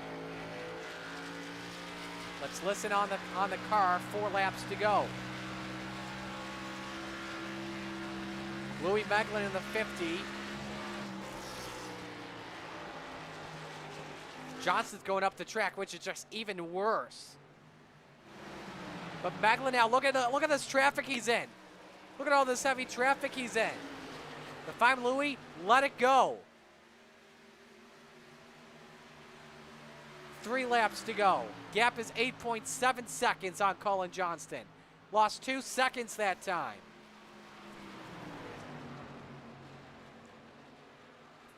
Louis, if I'm Louis Meglin, you got to let him go. But he's looking for win 2 of the season. Won at Darlington a couple weeks ago. Rogers below the apron to make a pass. I think Meglin heard me. He lets them go. Can he go the distance? He paid on lap 27. He's trying to go 33 laps on a tank of fuel. 2 laps remaining. Clutch is in. As much as it can be. Johnston enters turn 1 now, 7.4 back. Believe he's good to go the distance. Meglin slowing up once again. Just go the shortest distance possible. Like, hug the apron the rest of the way if you're Louis Meglin.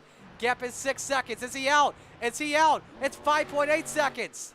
He's got to go now. Gap is down to 5.5. He may be going too slow. White flag is out, 1 to go. There's Johnston. He's about to cross the start-finish line. Cullen Johnston is looking for win 1 of the season. Down to 4.4 seconds. Louis Meglin down the back for the final time. Will he take win number 2 of the season? Will he be able to make it on fumes? McLaren starts to close in for second. Meglin can coast off for turn 4. I think he's out of field. No power to the end. McLaren off the corner won't make it in time. Meglin hangs on and wins it. McLaren finishes second. Zach Chapman third at the end. Johnston fourth. I think Cullen was out at the end. And Louis Meglin will not have enough fuel to do a donut.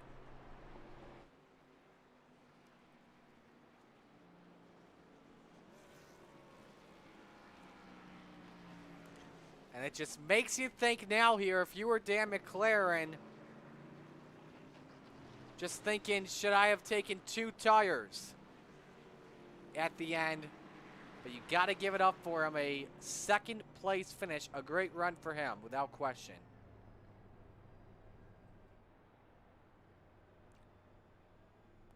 And Meglin may need some assistance to get to the front straight for the photo. But man, how he was able to hang on, I don't know.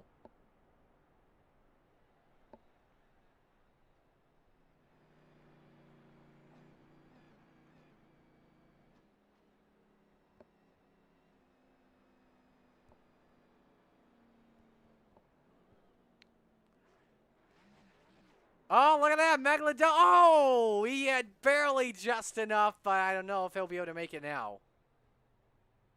We may have to do the picture here. Either that or Roger's going to have to help him out. Roger may be out of gas. Nope, they're going to do the photo here. Look.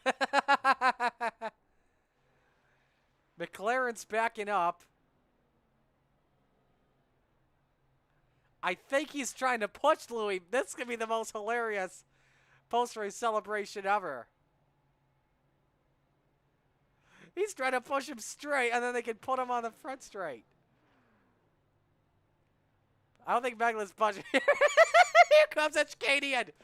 Is he going to help him out? McLaren's doing donuts. Push him. Push him. Meglin's stuck as a brick.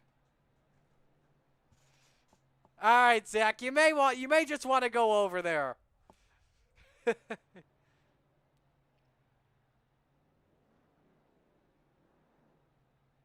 I think that's what they're gonna do.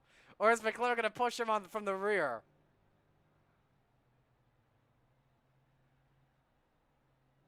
Oh, it worked! It worked! Oh, look at this! Push him!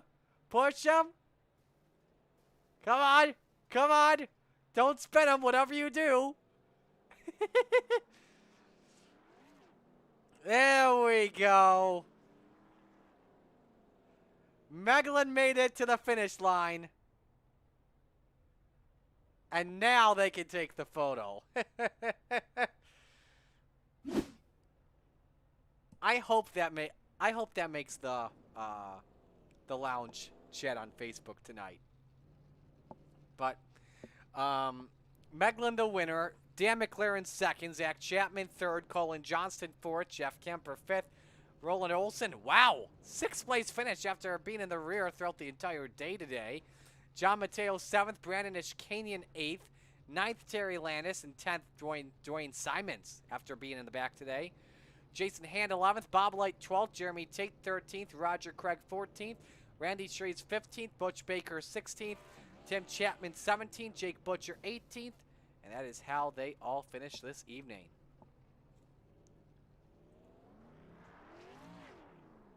Now, I honestly don't know if our top three is all in yet. They are not all in yet. We're just waiting on Dan McLaren. But we can begin with Zach Chapman, our third place finisher. Zach, a great run for you. That pit stop on lap 30 must have really worked out well for you to be able to finish on the bottom step. Yeah. I mean, I knew as that race rolled on, I was probably the 5th best car. So the only thing I could do was play the fuel game, and you know, then even if there was a late caution, I felt like I still would have been in good shape having fresh tires at the end. So I've felt like I definitely made the right call tonight, and it showed with Lewis winning with the same strategy there. Hats off to him. Other positives you take away from today?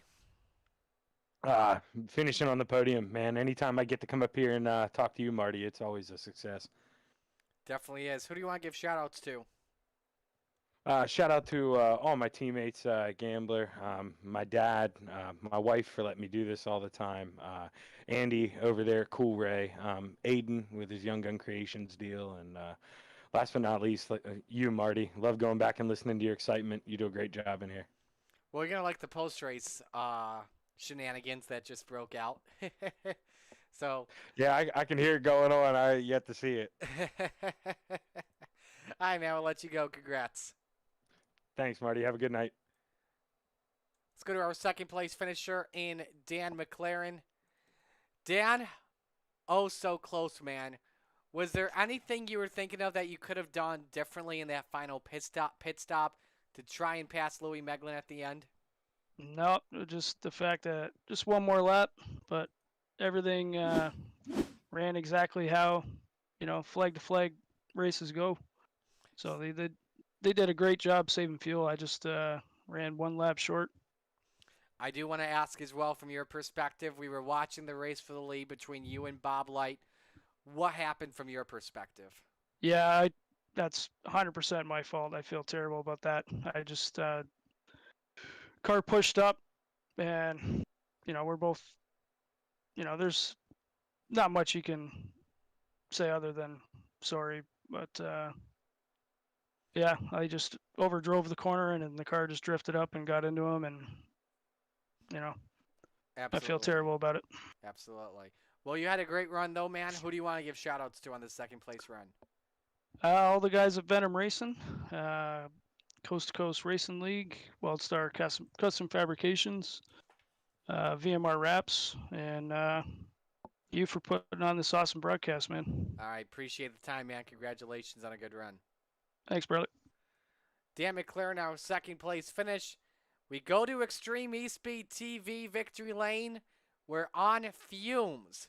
Louis Meglin takes the checkered flag. Louis, can you believe you actually did it on 33 laps? No, I didn't think I was going to make it, but saved just enough there. Absolutely did, man.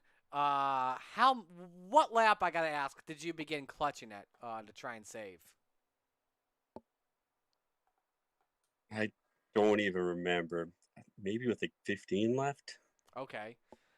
So just about a quarter of the race left. Well, you probably saw McLaren in the background.